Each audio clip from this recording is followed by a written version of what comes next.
Human resource management यानी कि किसी भी ऑर्गेनाइजेशन में जो ह्यूमन यानी कि जो एम्प्लॉय काम कर रहे होते हैं उनको मैनेज करना ही क्या कहलाता है, ह्यूमन रिसोर्स मैनेजमेंट कहलाता है। किसी भी ऑर्गेनाइजेशन को सक्सेसफुली रन करने के लिए 5 इंपॉर्टेंट चीज़ें हैं जो कि रिक्वायर्ड होती हैं। सबसे पहला है मटेरियल।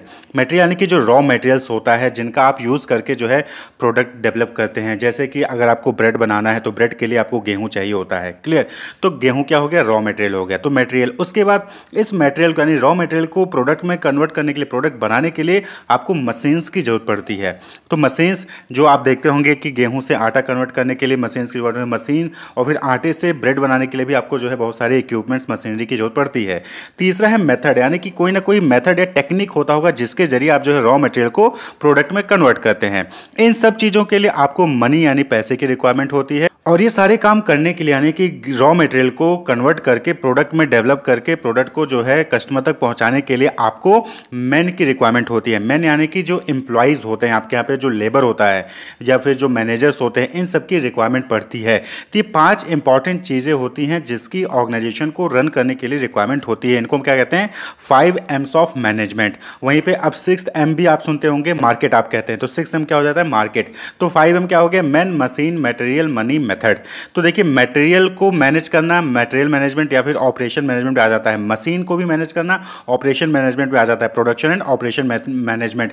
मेथड भी प्रोडक्शन एंड ऑपरेशन मैनेजमेंट आ जाता है। वहीं पे मनी, फाइनेंस मैनेजमेंट हो गया। लेकिन मैन को मैनेज करना ही क्या कहलाता है, ह्यूमन रिसोर्स मैनेजमेंट। देखिए मैन यहाँ पे कहने का मतलब है कि मैन यानी कि जो एम्प्लॉयज होते हैं, आप उनके नॉलेज, आप उनके स्किल्स, आप उनके टैलेंट, आप उनके जो है फिजिकल स्ट्रेंथ का यूज़ करते हैं और उसका यूज़ करके जो है आप ऑर्गेनाइजेशन के डिफरेंट टास्क को कंप्लीट करते हैं और फिर ऑर्गेनाइजेशन के गोल को अचीव करते हैं। तो वही चीज़ ह्यूमन रिसोर्स मैनेजमेंट कहलाता है कि किस तरीके से आप एम्प्लॉय को जो है उसकी स्किल्स, उसकी नॉलेज को आप यूज़ करते हैं, क्लियर। तो आपने एक वर्ड और सुना होगा, फैक्टर ऑफ प्रोडक्शन। तो फैक्टर ऑफ प्रोडक्शन क्या होता है, एंटरप्रेन्योर, लैंड, लेबर, कैपिटल। तो देखिए एंटरप्रेन्योर क्या होता है, एंटरप्रेन्योर एक पर्सन होता है जो कि रिस्क लेके कोई बिजनेस स्टार्ट करता है। अब उस बिजनेस को रन करने के लिए उसके पास जमीन भी होना चाहिए, उसके पास लेबर यानी कि एम्प्लॉय होने चाहिए, मैन होने चाहिए, और कैपिटल यानी कि पैसा होना चाहिए। अगर ये 3 चीजें उस एंटरप्रेन्योर के पास है तो वो ऑर्गेनाइजेशन को सक्सेसफुली रन कर सकता है। कैपिटल से वो रॉ मटेरियल परचेज कर जो है प्रोडक्शन प्रोडक्ट बनाया जा सकता है। प्रोडक्ट बना लेगा, मशीनरी परचेज करके प्रोडक्ट बना लेगा।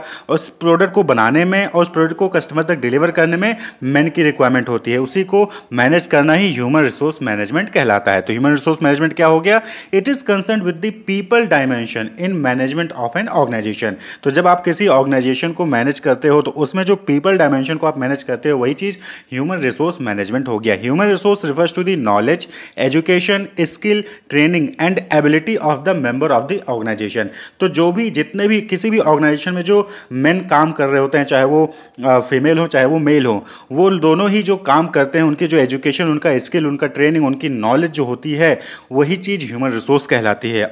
और ह्यूमन रिसोर्स को मैनेज करना ही ह्यूमन रिसोर्स मैनेजमेंट कहलाता है। तो human resource management is a process which consist of 4 main activities, namely acquisition, development, motivation as well as maintenance of human resource.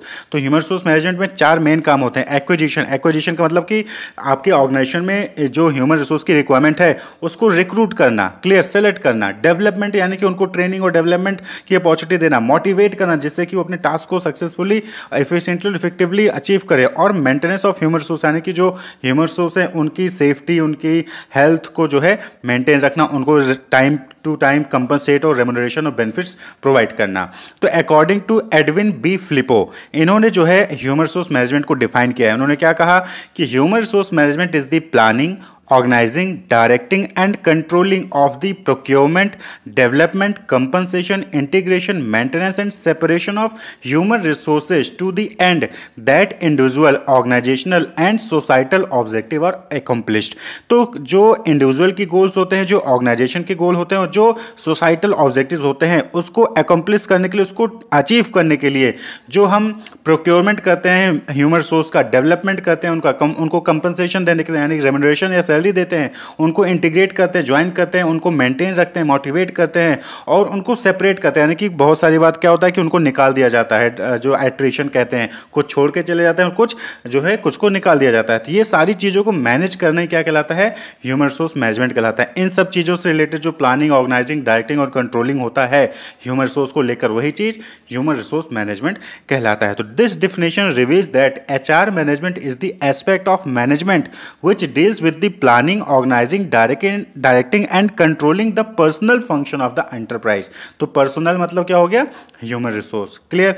तो ह्यूमन रिसोर्स मैनेजमेंट क्या होता है आपको क्लियरली समझ में आ गया होगा। अब बात करें कि nature of human resource management, nature क्या है। तो सबसे पहली चीज यूनिवर्सल है। यूनिवर्सल कहने का मतलब ये हो गया कि आप चाहे प्राइवेट ऑर्गेनाइजेशन चला रहे हो, चाहे आप पब्लिक ऑर्गेनाइजेशन चला रहे हो, चाहे छोटा ऑर्गेनाइजेशन हो, चाहे बड़ा ऑर्गेनाइजेशन हो, हर जगह इसकी रिक्वायरमेंट होती है। यानी कि हर जगह ह्यूमन रिसोर्स को मैनेज करने की रिक्वायरमेंट होती है कि आपको कुछ ना कुछ एम्प्लॉयज चाहिए होंगे, उसके लिए आप एडवर्टाइजमेंट निकालोगे, एडवर्टाइजमेंट देख के लोग आपके यहाँ पे अप्लाई करेंगे, आप उनमें से बेस्ट को सेलेक्ट करोगे, सेलेक्ट करने के बाद उनको प्रॉपर ट्रेनिंग दोगे, अपने ऑर्गेनाइजेशन के बारे में इंट्रोड्यूस करोगे, उसके बाद वो आपका काम परफॉर्म करेंगे, उनको आप रेम्यूनरेशन दोगे, उनकी परफॉर्मेंस अप्रेजल करोगे, और उसके बाद अगर जो है परफॉर्मेंस पुअर होती है तो फर्दर ट्रेनिंग दोगे, नहीं तो आप उनको क्या करोगे, निकाल दोगे, और आगे चल के आप दूसरे एम्प्लॉय को रिक्रूट करोगे। तो यूनिवर्सल है। एक्शन ओरिएंटेड, एक्शन ओरिएंटेड यानी कि यहाँ पे काम किया जाता है, ये नहीं कि सिर्फ आपने रिकॉर्ड कीपिंग करे, नहीं, यहाँ पे आप प्लानिंग करोगे कि आपको कितने रिक्वायरमेंट है, कितने ह्यूमन रिसोर्स की रिक्वायरमेंट है, कितने आपके पास हैं, उसके बाद आप एडवर्टीजमेंट देते हो, आप जो है पहले ही तैयारी कर लेते हो, आपको लगता है कि आगे चल के आपको 10 एम्प्लॉय की जरूरत पड़ेगी, तो आप उसके लिए पहले से ही शुरुआत कर दोगे। क्लियर। पहले से शुरुआत प्लानिंग कर दोगे कि हाँ उसके लिए एडवर्टीजमेंट निकाल दोगे, उसके बाद उसमें से सिलेक्शन करोगे, इंटरव्यू लोगे, वो सारी चीज़ें आप जो ट्रेनिंग प्रोवाइड करोगे, सारी चीज़ें होती हैं। तो ये एक्शन ओरिएंटेड है। Clear. Focus on the people dimension, यहाँ पे क्या है, पीपल डायमेंशन पे। ऑर्गेनाइजेशन में बहुत सारे डायमेंशन है, जैसा कि हमने बताया अभी कि man, machine, money, method, material, market, entrepreneur, तो ये बहुत सारे डायमेंशन है। तो उसमें से इसमें जो ह्यूमन रिसोर्स मैनेजमेंट होता है, इसका किस पे फोकस होता है, पीपल डायमेंशन, यानी कि किसी भी ऑर्गेनाइजेशन में जो लोग काम कर रहे होते हैं उनके ऊपर फोकस होता है इसमें। ग्रुप ओरिएंटेड, यहाँ पे किसी एक इंडिविजुअल की, स्पेशली इंडिविजुअल की टास्क को या उसके ऑब्जेक्टिव को फुलफिल करने के लिए नहीं होता, उसको किसी इंडिविजुअल को ट्रेनिंग नहीं प्रोवाइड की जाती। यहाँ पे क्या होता है, ग्रुप एफर्ट होता है। यहाँ पे भाई आप ऑर्गेनाइजेशन में एक एम्प्लॉय काम नहीं कर रहा होता, बहुत लोग काम करते हैं, तो सबको यहाँ पे मैनेज करने की बात हो रही है। तो ये क्या है, ग्रुप ओरिएंटेड है। ऑन गोइंग प्रोसेस है। ऑन गोइंग प्रोसेस यानी कि ये नहीं कि आपने एक बार एम्प्लॉयमेंट कर लिया, यानी कि एक बार किसी को रिक्रूट कर लिया तो अब आपको दोबारा जरूरत नहीं पड़ेगी, जी जरूरत पड़ेगी। तो क्या है, ये कंटिन्यूअस प्रोसेस है, यानी कि हमेशा आप जो है अपने ऑर्गेनाइजेशन में देखते रहते हो कि कितने पोस्ट खाली हैं, कितने रिक्रूटमेंट करनी है, कितना सिलेक्शन करना है, फिर किसको ट्रेनिंग प्रोवाइड करनी है, किसको डेवलपमेंट देना है, किसको क्या बेनिफिट देना है। तो ये ऑनगोइंग प्रोसेस है, वन टाइम प्रोसेस नहीं है। HRM involves management function, but obvious बात है कि ह्यूमन रिसोर्स मैनेजमेंट है, तो मैनेजमेंट के जो फंक्शन होते हैं ना, प्लानिंग, ऑर्गेनाइजिंग, डायरेक्टिंग, कंट्रोलिंग, ये फंक्शन जो है एचआरएम में होता है। क्लियर। तो ये हो गया नेचर। अब बात कर लें स्कोप। स्कोप मींस यहाँ पे कहने का मतलब है कि क्या क्या एक्टिविटीज जो है वो ह्यूमन रिसोर्स मैनेजमेंट में परफॉर्म की जाती है, किन किन एक्टिविटीज को ह्यूमन रिसोर्स मैनेजमेंट जो है वो इंक्लूड करता है। तो सबसे पहला ये जो हम यहाँ पे स्कोप में बात करने वाले ना, यही इन डिटेल आगे जाके आपको अलग अलग यूनिट्स में पढ़ने होते हैं। तो सबसे पहला जो काम होता है ह्यूमन रिसोर्स मैनेजमेंट में, दैट इज एचआरपी, यानी कि ह्यूमन रिसोर्स प्लानिंग। यहाँ पे क्या होता है कि यहाँ पे आप देखते हो कि आपके ऑर्गेनाइजेशन में कितनी वैकेंसीज हैं, यानी कि कितनी पोस्ट हैं जो कि खाली है, उस पर कोई काम नहीं कर रहा है, उसको आप यहाँ पे आइडेंटिफाई करते हो।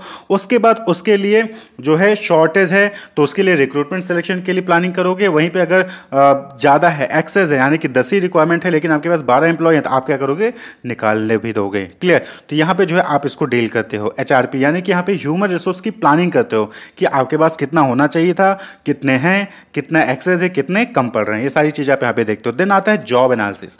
जॉब एनालिसिस में यहाँ बात हो रही है कि कौन कौन से पोस्ट हैं उसकी एनालिसिस करना। आप समझ रहे हो कि मार्केटिंग मैनेजर की पोस्ट है, एचआर मैनेजर की पोस्ट है, फाइनेंस मैनेजर की पोस्ट है, तो उस पोस्ट के लिए क्या क्या क्वालिफिकेशन होनी चाहिए, क्या क्या स्पेसिफिकेशन होनी चाहिए उसमें, और उस पोस्ट में क्या क्या टास्क परफॉर्म करने पड़ेंगे, क्या क्या एक्टिविटीज परफॉर्म करनी पड़ेगी, वो सारी चीजें जॉब एनालिसिस में हो जाता है।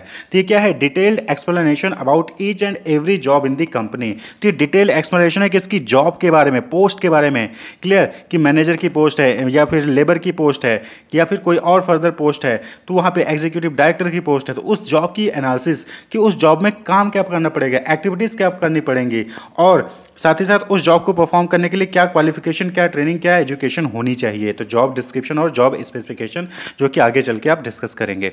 देन आता है प्रोक्योरमेंट। जब आप जॉब एनालिसिस कर लेते हो कि कौन सी पोस्ट खाली है, उस पोस्ट में क्या काम करना पड़ेगा और उस पोस्ट के लिए क्या क्वालिफिकेशन चाहिए, आपने एनालिसिस कर लिया। अब आपका अगला काम क्या है? प्रोक्योरमेंट। प्रोक्योरमेंट यानी कि रिक्रूटमेंट एंड सिलेक्शन। देखिए रिक्रूटमेंट का मतलब क्या होता है? एडवर्टाइजिंग। जो आप देखते होंगे कि बहुत सारे ऑनलाइन वेबसाइट पे या फिर न्यूज़पेपर में जो कंपनीज एडवर्टाइज करती है ना कि वैकेंसीज खाली हैं, 10 पोस्ट खाली है मार्केटिंग मैनेजर की, उसके लिए MBA और प्लस 2 ईयर का एक्सपीरियंस होना चाहिए। तो ये जो एडवर्टीजमेंट देखते हो ना, यही रिक्रूटमेंट कहलाता है। उस एडवर्टीजमेंट को देखकर बहुत सारे कैंडिडेट जो एलिजिबल होते हैं वो अप्लाई करते हैं उस पोजीशन के लिए। तो यहाँ तक का काम क्या होता है? रिक्रूटमेंट। और फिर जब ऑर्गेनाइजेशन जितने भी एप्लीकेशन आए उसमें से एंट्रेंस एग्जाम लेकर या फिर कोई भी इंटरव्यू कंडक्ट कराकर, ग्रुप डिस्कशन कराकर जो है सिलेक्शन करती है, तो वो सिलेक्शन कहलाता है। क्लियर?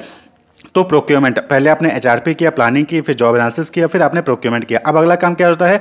ओरिएंटेशन या फिर इंडक्शन। ओरिएंटेशन या फिर इंडक्शन कहने का मतलब ये है कि जब आपने किसी एम्प्लॉय को सिलेक्ट कर लिया है तो अब आप उसको जो है ओरिएंटेशन दोगे, यानी कि आप वो अपने ऑर्गेनाइजेशन के बारे में उसको बताओगे, इंट्रोड्यूस करोगे कि वो कहाँ पे काम करेगा, उसका ऑफिस कहाँ होगा, उसके नीचे कौन लोग काम करेंगे, उसके बॉस कौन होंगे, उसके कलीग्स कौन होंगे, सारी चीज़ें जो है आप उसको बताओगे, उसको क्या बेनिफिट मिलेगी, क्या लीव मिलेगा, सारी चीज़ें आप क्या करते हो? उसको इंट्रोड्यूस करते हो। तो वही चीज़ ओरिएंटेशन या फिर इंडक्शन कहलाता है। जब आप इसको कर लेते हो तो फर्दर आप उसको जो है डिफरेंट ट्रेनिंग या फिर डेवलपमेंट प्रोग्राम में उसको इंक्लूड करते हो, पार्टिसिपेट करवाते हो। भाई जरूरी हो सकता है कि कोई आप मशीन पे काम करवाने वाले हो उस पर, तो उस मशीन को कैसे ऑपरेट किया जाना है उसके बारे में उसको आप क्या करते हो? ट्रेनिंग प्रोवाइड करते हो।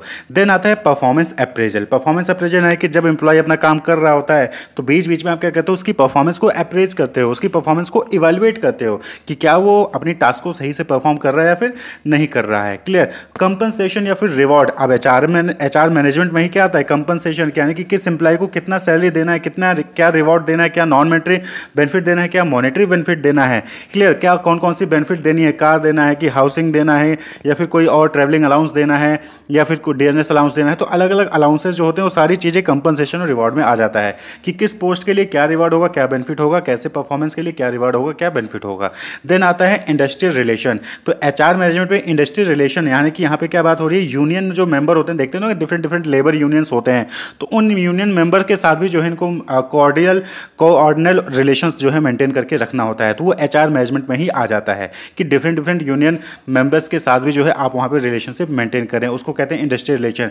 क्यों? अगर आप मेंटेन नहीं करोगे तो कहीं ना कहीं इसका इंपैक्ट बढ़ता है और स्ट्राइक होने लगता है, लॉकआउट्स होने लगते हैं।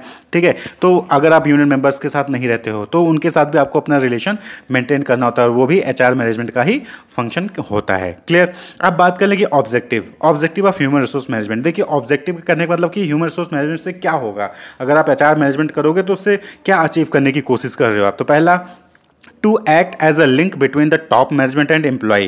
तो देखिए टॉप मैनेजमेंट जिन्होंने बिजनेस को स्टार्ट किया है वो और प्लस एम्प्लॉय, ये इनके बीच में क्या होता है? लिंक होता है। क्लियर? अब टॉप मैनेजमेंट को चाहिए कि उनको जो है 10,000 यूनिट प्रोडक्ट बनाना है, तो उसके लिए 20 या 50 एम्प्लॉय की रिक्वायरमेंट है, तो ये HR मैनेजमेंट के जरिए ही होगा। Clear? To arrange and maintain adequate man power inventory which in turn ensure the smooth working of the organisation. तो HR मैनेजमेंट का ही काम है कि यहाँ पे क्या है कि कितनी मैन पावर की रिक्वायरमेंट है उतना आप जो है रिक्रूट करके सिलेक्ट करके अपने यहाँ पे रख लेते हो, जिससे कि जो वर्किंग है ऑर्गेनाइजेशन की वो हैम्पर ना हो। आप सपोज करिए कि आपको 50 एम्प्लॉय की रिक्वायरमेंट थी और अचानक से आपके पास ऑर्डर आ गया और आपके पास खाली 20 एम्प्लॉय थे, तो यहाँ पे क्या होगा? वर्किंग रुक जाएगी जब तक कि आपके पास वो 30 जो गैप है, 50 चाहिए थे, 20 ही आपके पास है, तो 30 जब तक नहीं आएंगे तब तक आपका काम ठप हो जाएगा या फिर आपका काम पीछे रह जाएगा। तो स्मूथ वर्किंग हो इसलिए उनको जो है टाइम टू टाइम प्लानिंग करते हैं कि कितनी खाली है, कितनी भरी है, कितनी खाली है, उसके लिए रिक्रूटमेंट करके सिलेक्शन कर लेते हैं वो लोग। To offer training as a way of developing skills, enhancing productivity and most importantly increasing individual and organisational performance to achieve the desired result. तो यहाँ पे HR मैनेजमेंट का ही ऑब्जेक्टिव होता है कि यहाँ पे प्रॉपर ट्रेनिंग जो है अलग अलग एम्प्लॉयज़ को प्रोवाइड किया जाए, जिससे कि जो है उनकी प्रोडक्टिविटी प्रोडक्टिविटी इनहेंस हो, इंप्रूव हो। अब जैसे कि आपने पहले देखा होगा कि डिजिटलाइजेशन का ज़माना नहीं था, तो बैंक्स में लोग रजिस्टर पे एंट्री करते थे, लेकिन जैसे जैसे डिजिटलाइजेशन बढ़ा है लोगों को ट्रेनिंग दी गई। अब जो लोग पुराने एम्प्लॉय थे उनको निकाल नहीं दिया गया, बल्कि उन्हीं को ट्रेनिंग प्रोवाइड की गई कि कैसे कंप्यूटर चलाना है, कैसे ERP का यूज़ करना है, और फिर फाइनली उनको ट्रेनिंग करके उनकी प्रोडक्टिविटी को इंप्रूव किया गया, इनहेंस किया गया। Clear. To devise employ benefit scheme for improving employ motivation and group morale and enhancing employer employ cooperation. तो यहाँ पे क्या है HR मैनेजमेंट में कि किस एम्प्लॉय को क्या बेनिफिट देना है, क्या कंपनसेशन देना है, कब उसकी सैलरी हाइक करनी है, कब उसको कौन सा बेनिफिट देना है, वो भी जो है HR मैनेजमेंट पे ही डिवाइस किया जाता है, जिससे कि एम्प्लॉय मोटिवेट भी रहे और एम्प्लॉयर और एम्प्लॉय के बीच में कॉपरेशन भी बना रहे। To ensure and enhance the quality of work life which refers to the employees perception of their physical and psychological wellbeing at work. यानी कि जहाँ पे एम्प्लॉय काम कर रहे हैं वहाँ पे भी जो एनवायरनमेंट है उसको सही तरीके से मेंटेन रखना, जिससे कि एम्प्लॉय की हेल्थ भी जो है सही रहे और साथ ही साथ उनका जो साइकोलॉजिकल है वेलबींग है वो भी जो है बना रहे। अब बात कर लें इंपॉर्टेंस क्या है या फिर सिग्निफिकेंस क्या है। तो देखिए ऑब्जेक्टिव अगर आप समझ गए हैं तो वही ऑब्जेक्टिव क्या है वही फुलफिल होता है HR मैनेजमेंट से, वही जो है इंपॉर्टेंस भी हो जाता है। सबसे पहली चीज़ क्या होगी कि match demand and supply of HR, यानी कि जो HR रिक्वायरमेंट है कि कितने हमारे यहाँ पे वैकेंसीज हैं और हमें कितने की रिक्वायरमेंट है उनको जो है वो मैच करता है, यानी कि डिमांड जितनी है उसको सप्लाई से फुलफिल कर देता है। Hire the right person for the job, यानी कि किसी पोस्ट के लिए कौन सा पर्सन सही रहेगा वो जो है उसको हायर करता है, रिक्रूट करता है। प्रोवाइड ट्रेनिंग एंड डेवलपमेंट, जो HR है HRM है उसमें जो है ट्रेनिंग और डेवलपमेंट जो है एम्प्लॉइज को प्रोवाइड की जाती है। एट्रिशन रेट को मिनिमाइज किया जाता है। एट्रिशन का मतलब क्या हो गया कि जो लोग आपकी कंपनी को ऑर्गेनाइजेशन को छोड़ के जा रहे होते हैं तो वो एट्रिशन कहलाता है। तो एट्रिशन रेट को मिनिमाइज करेगा, जब भाई आप सही तरीके से उसको कंपनसेशन दोगे, उसको वर्क इन्वायरमेंट अच्छा मिलेगा तो क्या होगा एट्रिशन रेट कम होगा, यानी कि आपके यहाँ से लोग छोड़ के नहीं जाएंगे। Ensure people do their best, यानी कि यूटिलाइजेशन ऑफ HR, यानी कि जो HR मैनेजमेंट होता है उसमें HR से ज़्यादा उनका जो है उनकी स्किल्स उनकी नॉलेज का यूज किया जा सके और उनकी प्रोडक्टिविटी को बढ़ाया जा सके, वो HR मैनेजमेंट के जरिए ही होता है। रिड्रेस ग्रेवियांस एंड कॉन्फ्लिक्ट, यानी कि जो भी ग्रेवियांसेस होते हैं एम्प्लॉय के माइंड में, जो भी कॉन्फ्लिक्ट होता है एम्प्लॉय के बीच में, फिर एम्प्लॉयर और एम्प्लॉय के बीच में, वो जो है HR मैनेजमेंट के जरिए ही रिड्रेस किया जाता है, उसको सॉल्व आउट किया जाता है। नेक्स्ट है employ benefit, remuneration, motivation, health and safety, यानी कि किस एम्प्लॉय को क्या बेनिफिट देना है, कब मोटिवेट करना है, उसकी हेल्थ और सेफ्टी से रिगार्डिंग क्या क्या वहाँ पे अरेंज करना है, ऑर्गेनाइजेशन में उसको रेम्यूनरेशन कैसे देना है, ये सारी चीज़ों में जो है HR मैनेजमेंट हेल्प करता है। तो ये जो है इंपॉर्टेंस है, सिग्निफिकेंस है HRM की। फंक्शंस ऑफ HRM, यानी कि HRM में ह्यूमन रिसोर्स मैनेजमेंट में कौन कौन से फंक्शंस एक्टिविटीज परफॉर्म की जाती हैं। तो ये जो फंक्शंस हैं इनको दो कैटेगरी में डिवाइड किया जा सकता है, एक मैनेजरियल फंक्शन और दूसरा ऑपरेशनल फंक्शन। तो सबसे पहले हम बात कर ले मैनेजरियल फंक्शन की। तो यहाँ पर वही जो आपने मैनेजमेंट में 5 फंक्शन पढ़े, planning, organising, staffing, directing, controlling, coordinating, यही फंक्शन जो है ये मैनेजरियल फंक्शन में HRM में परफॉर्म किए जाते हैं। जैसे कि प्लानिंग, तो प्लानिंग में कि ह्यूमन रिसोर्स की नीड कितनी है, कब हमें रिक्रूटमेंट करना है, कब सिलेक्शन जो है करना है, कब ट्रेनिंग देना है, कब डेवलपमेंट करना है, कैसे डेवलपमेंट करना है, सारी चीजें पूरी प्लानिंग करनी पड़ती है। तो प्लानिंग क्या होता है, deciding in advance what to do, when to do, how to do. तो प्लानिंग HRM में भी की जाती है कि HRM में ह्यूमन रिसोर्स की कब रिक्वायरमेंट होगी, कि कौन से डिपार्टमेंट में रिक्रूटमेंट करना है, ठीक है, कौन से एम्प्लॉय को ट्रेनिंग देना है, किस टाइप की ट्रेनिंग देना है, ऑन द जॉब देना है, ऑफ द जॉब देना है, ये सारी चीजें जो है वहां पर पहले से ही प्लान करनी पड़ती हैं। जॉब को डिजाइन करना पड़ता है, क्लियर, तो प्लानिंग करना पड़ता है। तो मैनेजरियल फंक्शन प्लानिंग हो गया यहाँ पर, strategically identifying and addressing an organisation's future human resource need. इसी तरीके से ऑर्गेनाइजिंग, तो ऑर्गेनाइजिंग में क्या होता है कि यहाँ पर जो है हम स्ट्रक्चर क्रिएट करते हैं, कौन किसके साथ कैसा रिलेशनशिप होगा, कौन किसका एम्प्लॉय होगा, कौन किसका बॉस होगा, क्लियर, सबऑर्डिनेट सुपीरियर कौन होगा, अथॉरिटी रिस्पॉन्सिबिलिटी डिसाइड करना, अथॉरिटी को डेलीगेट कैसे करना, ये चीजें जो है वहां पर डिफाइन की जाती हैं ऑर्गेनाइजिंग में, क्लियर। इसी तरीके से स्टाफिंग अगला फंक्शन है। तो स्टाफिंग में आप सभी को पता है कि रिक्रूटमेंट, सिलेक्शन, ट्रेनिंग, डेवलपमेंट, ये सारा कुछ आ जाता है स्टाफिंग में, क्लियर, कि रिक्रूटमेंट यानी एडवर्टाइजिंग देना, फिर वहां से जो है फिर दो डिफरेंट सोर्सेज ऑफ रिक्रूटमेंट है उनसे जो है प्रोस्पेक्टिव कैंडिडेट से एप्लीकेशन मंगवाना, फिर जो प्रोस्पेक्टिव कैंडिडेट्स हैं उनका जो है वहां पर रिटन एग्जामिनेशन लेना, मेडिकल एग्जामिनेशन करना, इंटरव्यू लेना, उसके बाद फिर उनमें से बेस्ट को जो है सेलेक्ट करना, वो पूरा प्रोसेस स्टाफिंग में आ जाता है। तो ये HRM का फंक्शन है। इसी तरीके से डायरेक्टिंग में जो एम्प्लॉय आपने रिक्रूट किए हैं या फिर जो एम्प्लॉय आपके ह्यूमन रिसोर्स हैं उनको गाइड करना, उनको इंस्ट्रक्शंस देना, मोटिवेट करना कि जिससे वो ऑर्गेनाइजेशन का गोल अचीव करे, सक्सेसफुली अचीव करे, इफेक्टिवली और एफिशिएंटली ऑर्गेनाइजेशन के गोल को अचीव करे। कोऑर्डिनेटिंग, यानी कि एम्प्लॉय के साथ कोऑर्डिनेट कर रहा है, जो HR डिपार्टमेंट है वो other department, marketing department, finance department, operation department, production department, सारे डिपार्टमेंट के साथ कोऑर्डिनेट कर रहा है सही तरीके से। अब मार्केटिंग डिपार्टमेंट डिपार्टमेंट में एम्प्लॉय की रिक्वायरमेंट है। अब एचआर डिपार्टमेंट को जब पता चलेगा, कोऑर्डिनेट करेगा मार्केटिंग डिपार्टमेंट से, तभी तो पता चलेगा कि मार्केटिंग में जो है एम्प्लॉय की रिक्वायरमेंट है, सेल्स पर्सन की रिक्वायरमेंट है, तभी तो एचआर डिपार्टमेंट जो है रिक्रूट करेगा। तो कोऑर्डिनेशन बहुत इंपॉर्टेंट फंक्शन है एचआरएम का। एचआर जो डिपार्टमेंट है उसको जो है सभी डिपार्टमेंट से कोऑर्डिनेट करके रखना होता है, जिससे कि टाइमली और जो इफेक्टिव जो एम्प्लॉय होते हैं, एक सही राइट एम्प्लॉय जो है राइट टाइम पे उस डिपार्टमेंट को प्रोवाइड किया जा सके। कोऑर्डिनेटिंग फंक्शन हो गया,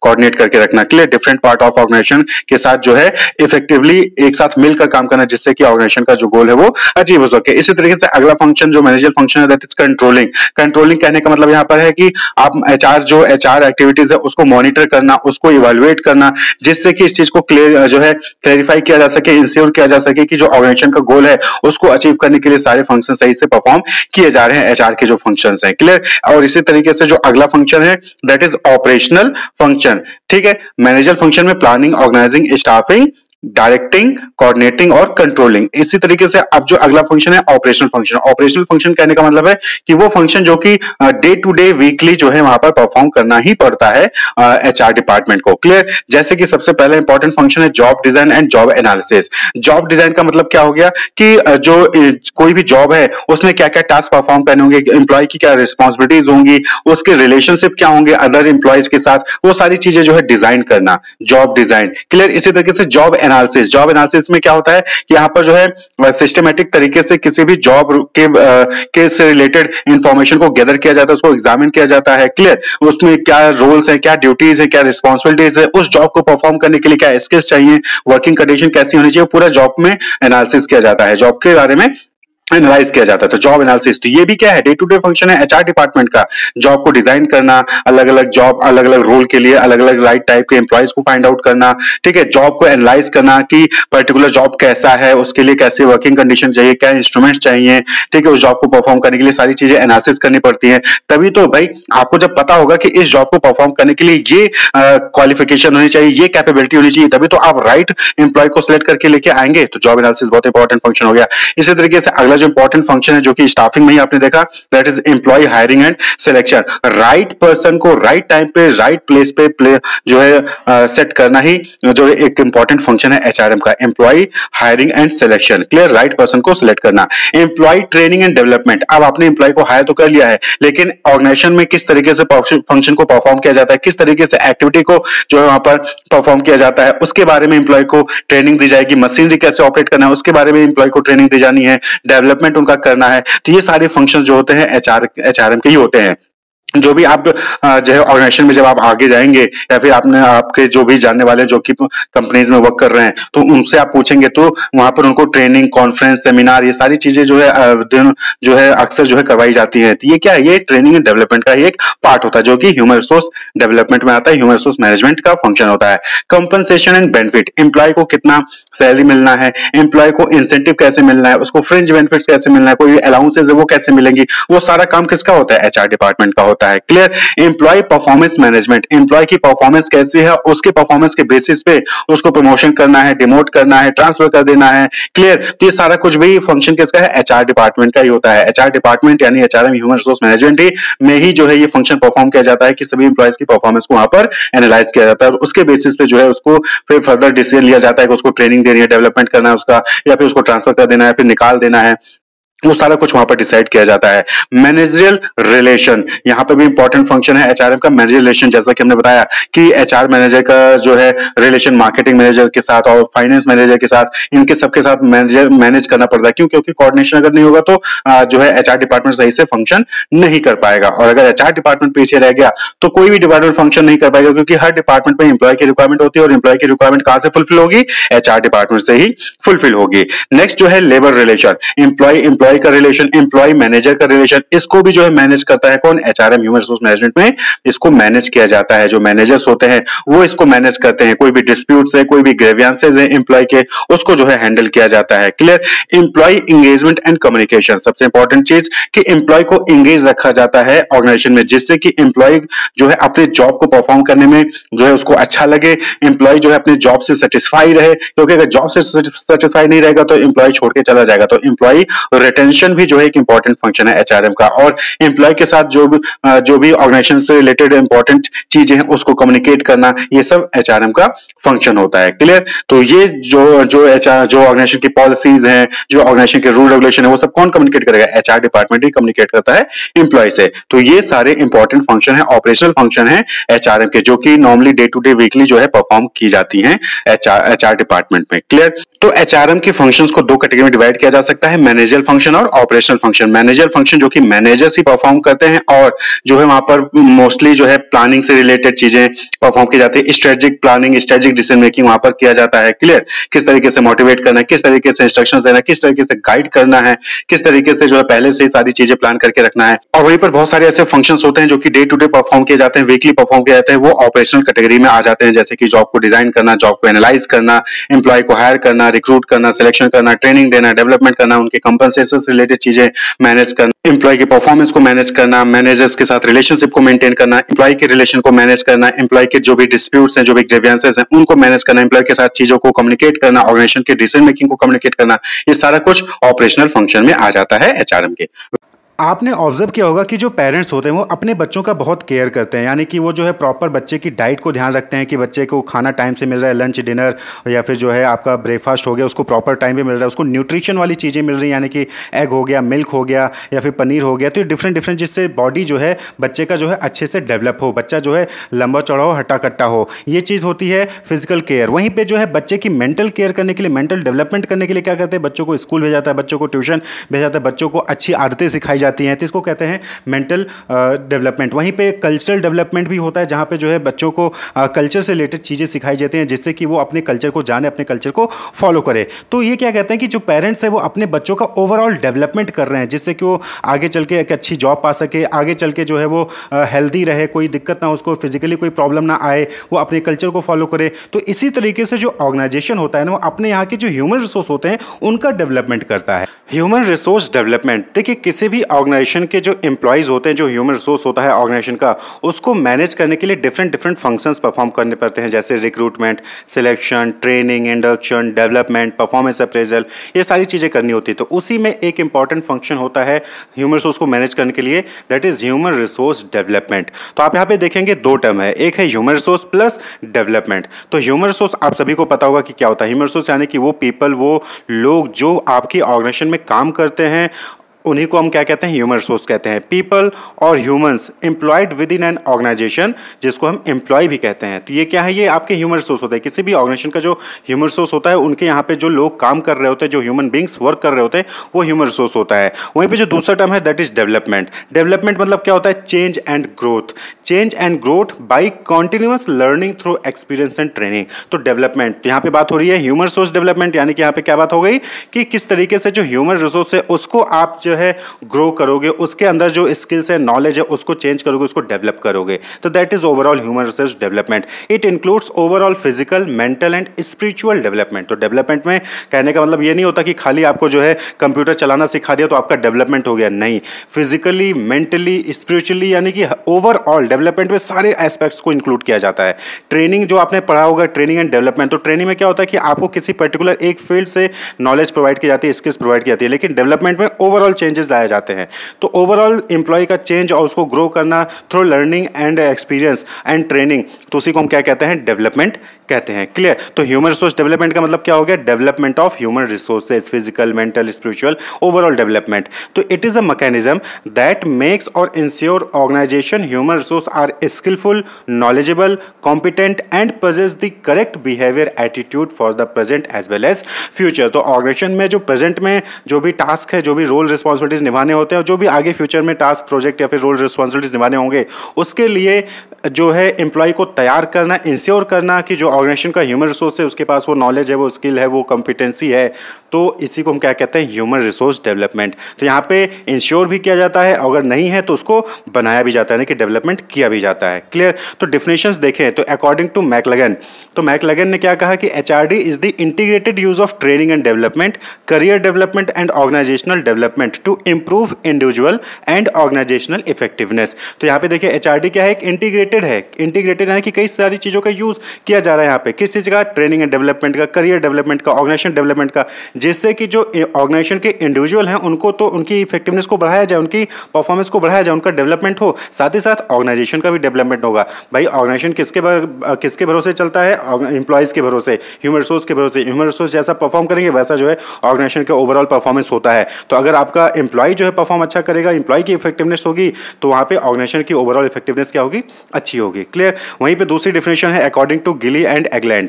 तो गिली एंड एगलैंड ने क्या कहा कि HRD is a organised learning activities arranged within an organisation to improve performance and और personal growth for the purpose of improving the job, the individual and और the organisation. तो HRD क्या हो गया? इन्होंने क्या कहा कि एचआरडी क्या है? एक ऑर्गेनाइज्ड लर्निंग एक्टिविटीज है। कहाँ पे? ऑर्गेनाइजेशन के अंदर, जिससे कि जो परफॉर्मेंस है वो इंप्रूव हो एंड पर्सनल ग्रोथ हो, यानी कि परफॉर्मेंस इंक्रीज हो, पर्सनल ग्रोथ हो एम्प्लॉय का, जिससे कि जो जॉब है, जो इंडिविजुअल है, जो ऑर्गेनाइजेशन है, वो अल्टीमेटली क्या होगा? इंप्रूव होगा। क्लियर? तो दैट इज अकॉर्डिंग टू गिली एगलैंड। अब बात कर ले कि ऑब्जेक्टिव्स क्या हैं एचआरडी के, ह्यूमन रिसोर्स डेवलपमेंट के। तो देखिए अभी तक जो सबसे इंपॉर्टेंट एचआरडी का जो ऑब्जेक्टिव होगा वो आप समझ गए होंगे कि क्या है? To develop a variety of competencies, knowledge, attitude, skills, technical areas, managerial areas, behaviour and human relation areas, conceptual areas, ये सारी चीज़ों से रिलेटेड जो है डेवलपमेंट लाना किसके अंदर? ह्यूमन रिसोर्स के अंदर, एम्प्लॉय के अंदर। टू परफॉर्म वेरियस टास्क और functions required by their job. तो जो भी जॉब में टास्क होते हैं, फंक्शंस होते हैं, उसको परफॉर्म करने के लिए जो भी knowledge, attitude, skills, human relation, conceptual knowledge, ये सारी चीज़ें जो चाहिए उसको डेवलप करना ही क्या कहलाता है? एचआरडी यानी कि ह्यूमन रिसोर्स डेवलपमेंट। जो ट्रेनिंग एंड डेवलपमेंट पढ़ते हैं ना, वही सारी चीज़ें हैं यहाँ पे। क्लियर? तो ये मेन ऑब्जेक्टिव है।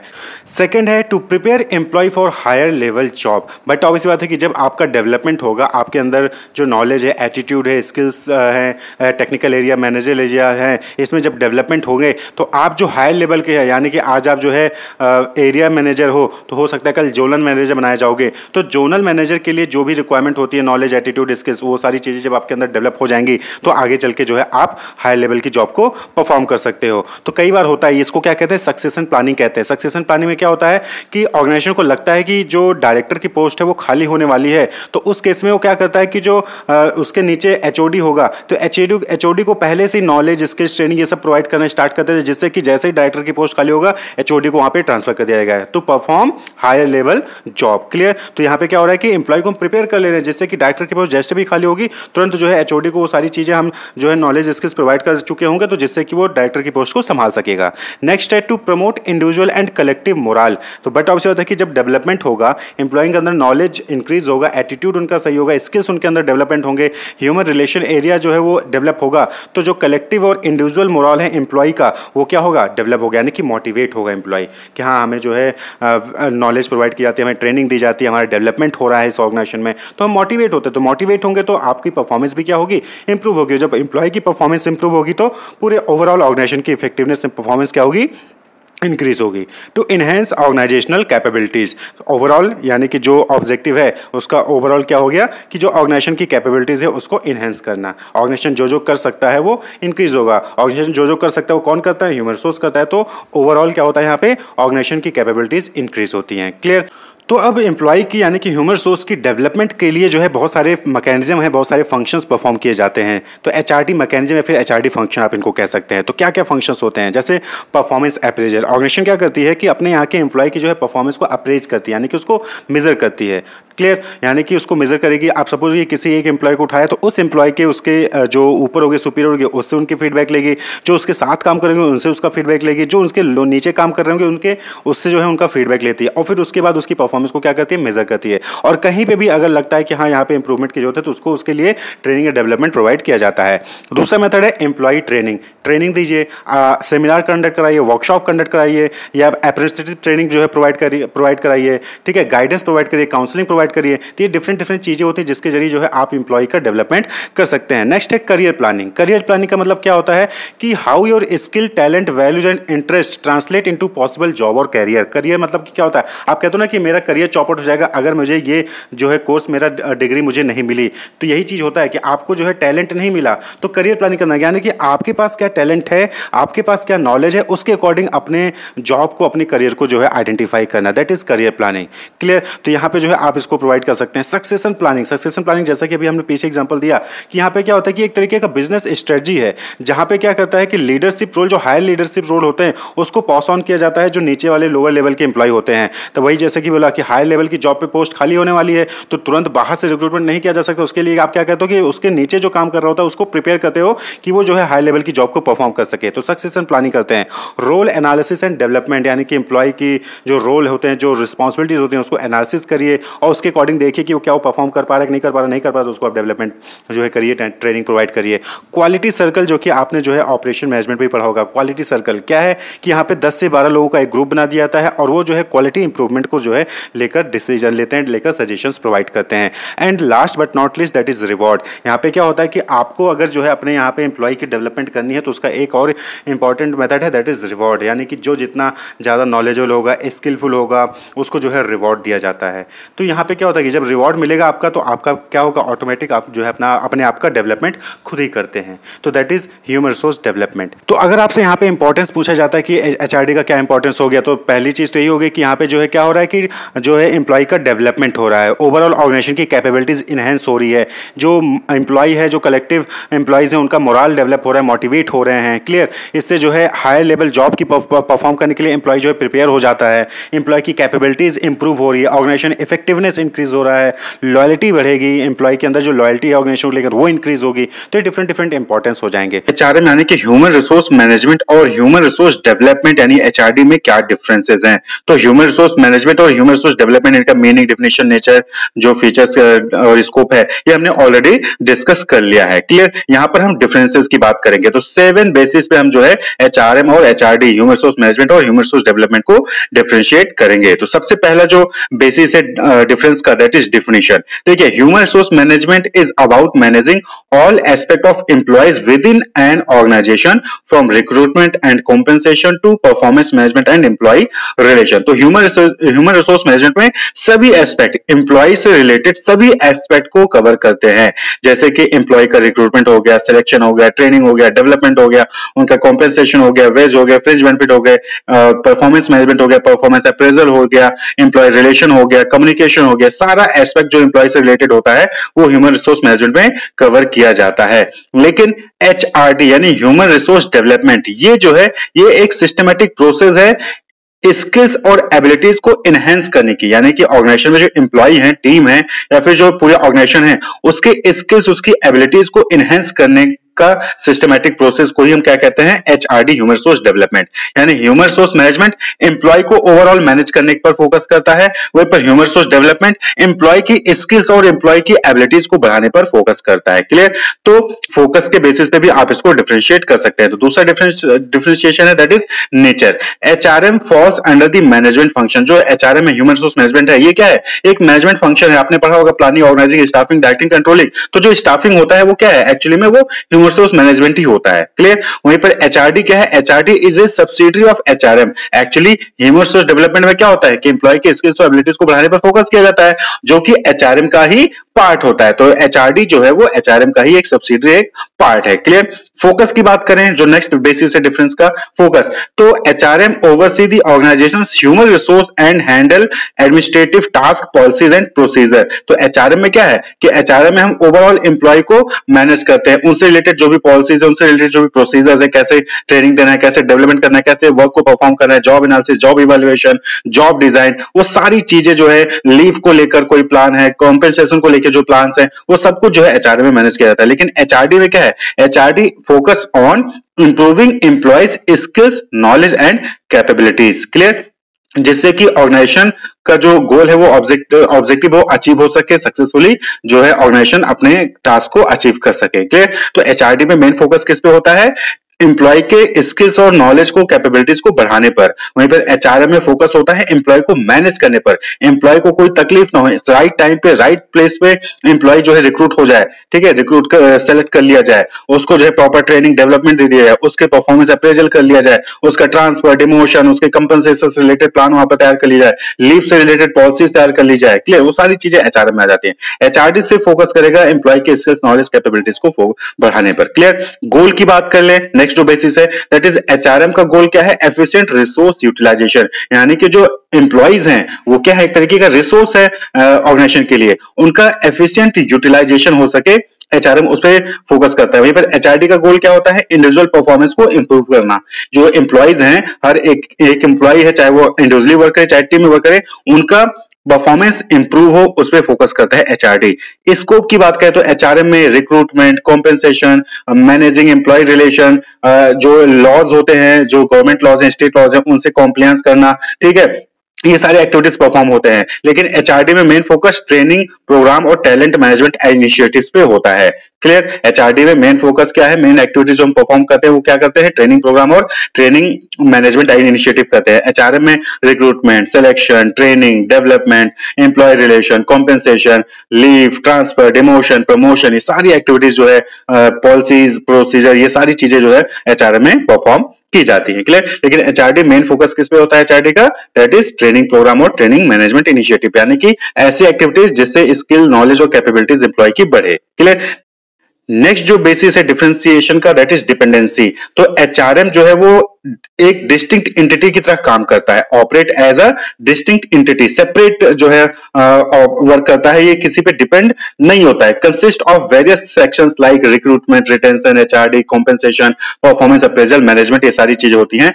यानी एचआरएम किसी पे डिपेंड नहीं है, लेकिन एचआरडी जो है ये एचआरएम पे डिपेंड होता है। एचआरडी जो है वो एचआरएम के जरिए से ही, एचआरएम का ही एक इंटीग्रल पार्ट है। HRD operates as an integral part of HRM. Clear, क्योंकि एचआरएम में हम ट्रेनिंग डेवलपमेंट करते हैं, वही एक्चुअली में एचआरडी होता है। वहीं पर प्रायोरिटी की बात करें तो एचआरएम में प्रायोरिटी किसको होती है, overall growth of entire organisation. HRM में प्रायोरिटी दी जाती है कि ओवरऑल ग्रोथ हो ऑर्गेनाइजेशन का, लेकिन एचआरडी में जो प्रायोरिटी दी जाती है वो किस पे फोकस किया जाता है, इंडिविजुअल पे फोकस किया जाता है। Human resource development place exclusive focus on individual skills, knowledge और कैपेबिलिटीज, यानी कि इंडिविजुअल की एम्प्लॉय के स्किल्स, नॉलेज, कैपेबिलिटीज को इंप्रूव किया जाए, इस पे फोकस होता है एचआरडी का। एचआरएम का ओवरऑल ग्रोथ होता है यहाँ पर, यानी कि यहाँ पर रिक्रूटमेंट, सिलेक्शन, ट्रेनिंग, कॉम्पेंसेशन, उनको कैसे ट्रांसफर करना है, उनको कैसे लीव देना है, उनको कितना जो है पेमेंट करना है, इंसेंटिव कितना मिलना है, रूल, रेगुलेशन, पॉलिसीज, प्रोसेस, सब पे फोकस होता है एचआरएम में। लेकिन एचआरडी में मेन फोकस सिर्फ एम्प्लॉय के नॉलेज, स्किल और कैपेबिलिटीज को ग्रो करने में होता है। तो ये कुछ इंपॉर्टेंट डिफरेंशिएशंस थे एचआरएम और एचआरडी के बीच में। स्ट्रेटजिक ह्यूमन रिसोर्स मैनेजमेंट, यहाँ पे आप देख रहे होंगे कि दो टर्म है, स्ट्रेटजी प्लस एचआरएम, यानी कि ह्यूमन रिसोर्स मैनेजमेंट। देखिए ह्यूमन रिसोर्स मैनेजमेंट में क्या होता है कि आप वहाँ पे जो ह्यूमन रिसोर्स होता है उसको मैनेज करते हो, यानी कि उसकी रिक्रूटमेंट कब करना है, सिलेक्शन कब करना है, ट्रेनिंग कब देना है, परफॉर्मेंस अप्रेजल कब करना है, कॉम्पेंसेशन प्लान कैसे डिसाइड करना है, तो इन सारी चीज़ों से रिलेटेड जो है आप वहाँ पर डिसीजन मेकिंग करते हो। लेकिन जब आप यही एचआरएम, यानी कि यही जो आप ह्यूमन रिसोर्स को मैनेज कर रहे हो, इसको स्ट्रेटजी बनाकर करते हो, स्ट्रेटजी बनाकर ह्यूमन रिसोर्स को मैनेज करते हो, तो वही चीज़ स्ट्रेटजिक ह्यूमन रिसोर्स मैनेजमेंट हो जाता है।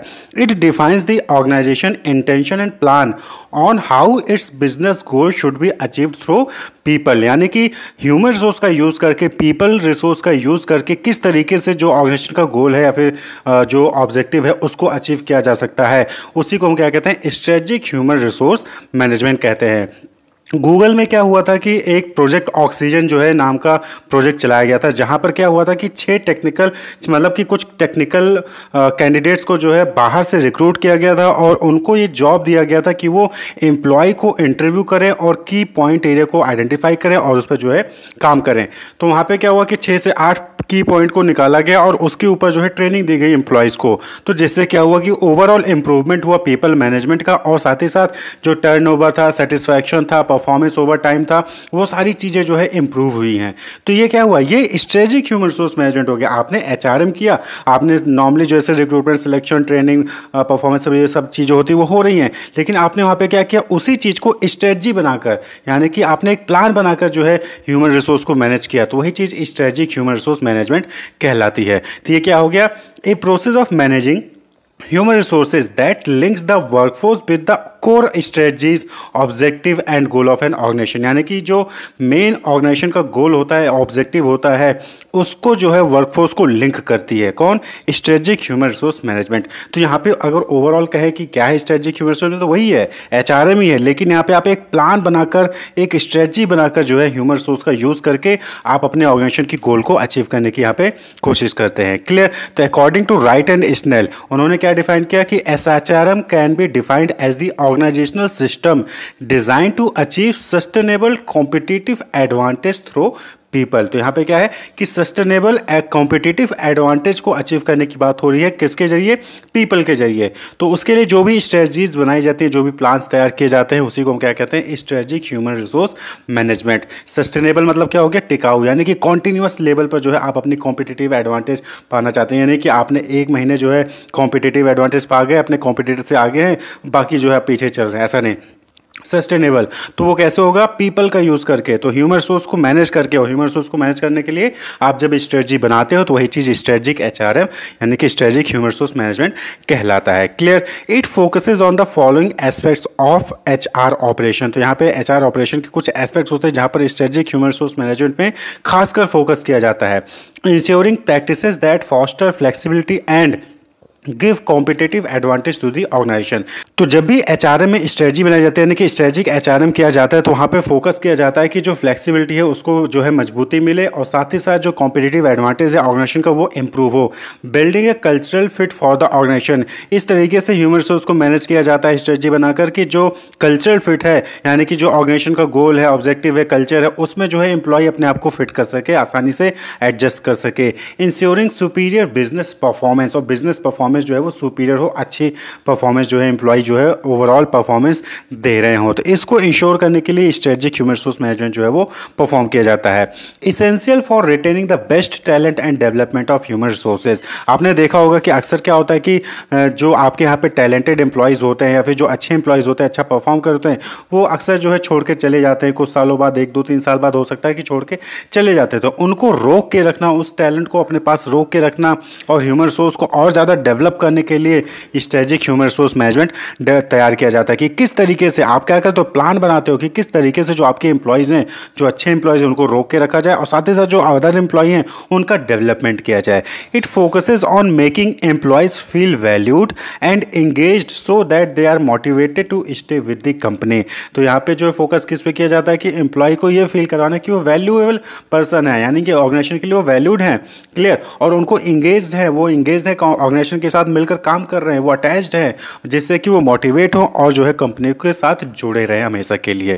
तो strategic human resource management overall यही है कि यहाँ पे क्या होता है कि आप जो एचआर रिसोर्स होता है, आपके यहाँ पे जो ह्यूमन रिसोर्स होता है, उसको मैनेज करने के लिए आप स्ट्रेटजी प्लान तैयार करते हो, जिससे कि जो आपका ओवरऑल ऑर्गेनाइजेशन का गोल है, ऑब्जेक्टिव है, वो अचीव हो सके पीपल के जरिए। अदर रिसोर्सेज का तो यूज हो ही रहा है, लेकिन यहाँ पे खासकर किस पे फोकस किया जा रहा है? पीपल रिसोर्सेज पे, ह्यूमन रिसोर्सेज पे, कि उसको प्लान बना के मैनेज करने की बात यहाँ पे की जा रही है। क्लियर? तो कुछ बैरियर्स भी आते हैं। अब स्ट्रेटेजिक ह्यूमन रिसोर्स मैनेजमेंट करेंगे तो वहाँ पे कुछ बैरियर्स, कुछ रुकावटें भी आते हैं। जैसे सबसे पहला है absence of long term orientation, यानी कि यहाँ पे क्या है कि स्ट्रेटेजिक एचआरएम में क्या होता है कि अब भाई आपने रिक्रूटमेंट कर लिया, एक साल बाद छोड़ के चला जा रहा है, फिर आप रिक्रूटमेंट करते हो, फिर कॉस्ट आती है, फिर जो है आप एम्प्लॉय को ट्रेनिंग देते हो, परफॉर्मेंस अप्रेजल करते हो, उसके बाद वो फिर छोड़ के चला जाए। तो इससे क्या होता है कि इससे आपकी कॉस्ट आती है और साथ ही साथ आपका जो लॉन्ग टर्म गोल है उसको आप अचीव नहीं कर पाते हो। तो स्ट्रेटेजिक ह्यूमन रिसोर्स में क्या होता है कि यहाँ पर जो है इस तरीके से रिक्रूटमेंट करने की कोशिश की जाती है जिससे कि जो एम्प्लॉय आपके पास आए तो वो फिर आपके पास आए तो लॉन्ग टर्म तक जो है से जुड़ा रहे, लंबे समय तक आपसे जुड़ा रहे। तो इससे क्या होता है कि इससे जो है बार बार आपका जो एट्रिशन रेट होता है वो कम होगा और साथ ही साथ आपकी परफॉर्मेंस क्या होगी, अच्छी हो जाएगी। तो पहला यहाँ पे बैरियर क्या हो गया कि लॉन्ग टर्म ओरिएंटेशन नहीं होता है ऑर्गेनाइजेशन का, यानी कि वो लंबे दूरी तक नहीं सोचते, वो सोचते हैं कि अभी काम चलाने के लिए 10,000 15,000 में एम्प्लॉय रख लो, बाद में देखा जाएगा। तो ये सोच जो है वो हटानी होगी। क्लियर?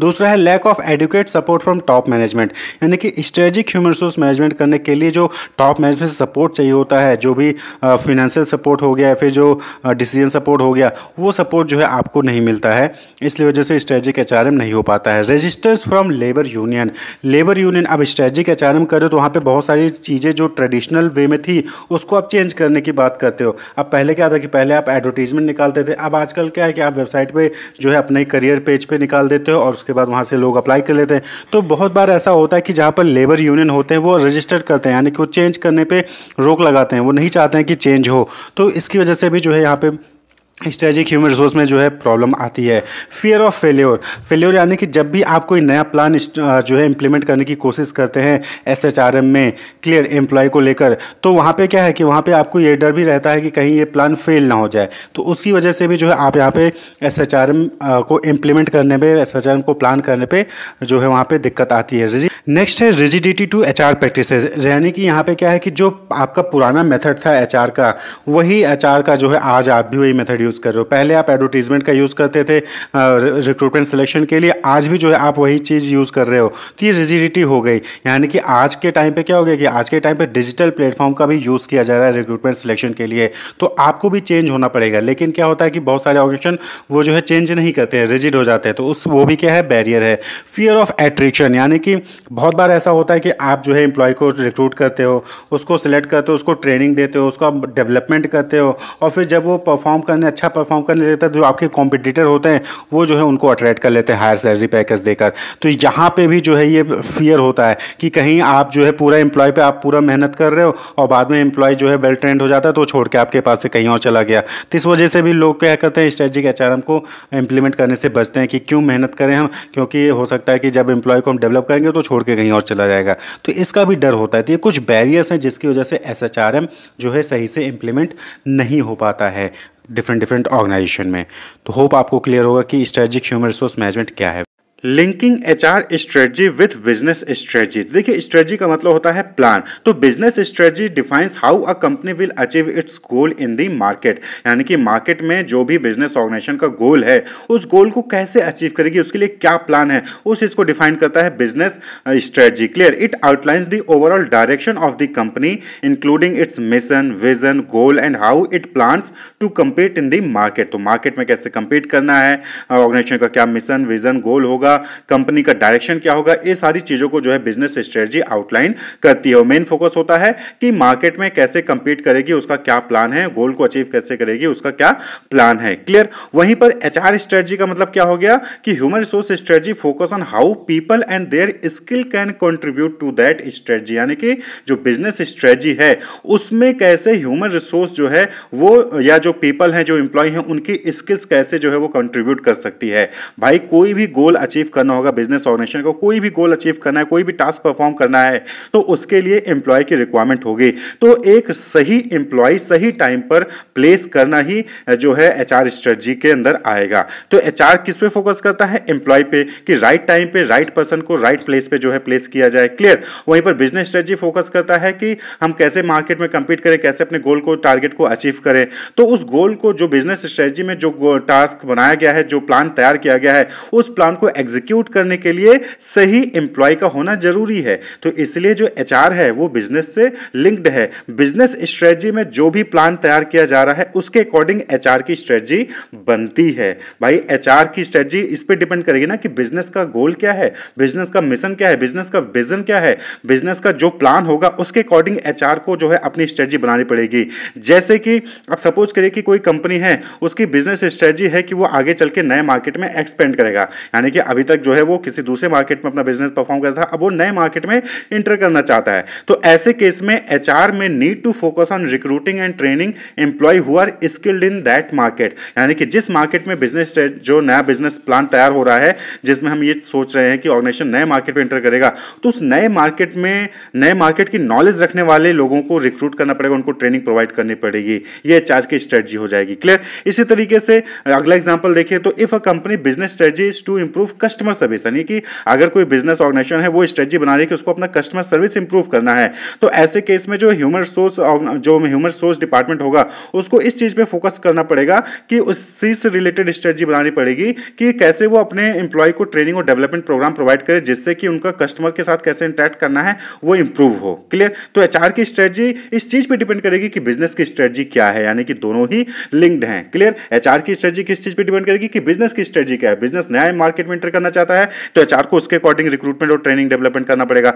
बिजनेस की स्ट्रेटजी है कि वो कस्टमर सर्विस को इंप्रूव करना चाहता है तो एचआर को उसके अकॉर्डिंगली जो है ट्रेनिंग और डेवलपमेंट प्रोवाइड करना पड़ेगा एम्प्लॉय को। क्लियर। इसी तरीके से if a company business strategy is to become a leader innovation, यानी कि कोई कंपनी है वो अपनी स्ट्रेटजी बना रही है कि किस तरीके से वो इनोवेशन में लीडर बने, तो ऐसे में फिर जो एचआर स्ट्रेटजी होगी वो इस चीज पे फोकस करेगी कि कैसे वो जो है ऐसे इंप्लॉय को अट्रैक्ट करे और उनको रिटेन करके रखे जिनका नॉलेज, जिनकी स्किल रिसर्च और डेवलपमेंट के एरिया में हो। क्लियर। क्योंकि इनोवेशन में लीडर बनना चाहते हो तो आपके पास एम्प्लॉय ऐसे होने चाहिए जिनके पास रिसर्च और डेवलपमेंट का नॉलेज हो। तो इसकी जिम्मेदारी किसकी होगी कि रिसर्च और डेवलपमेंट वाले स्किल्ड पर्सन को जो है रिक्रूट किया जाए, एचआर की डिपार्टमेंट, एचआर की जिम्मेदारी होगी।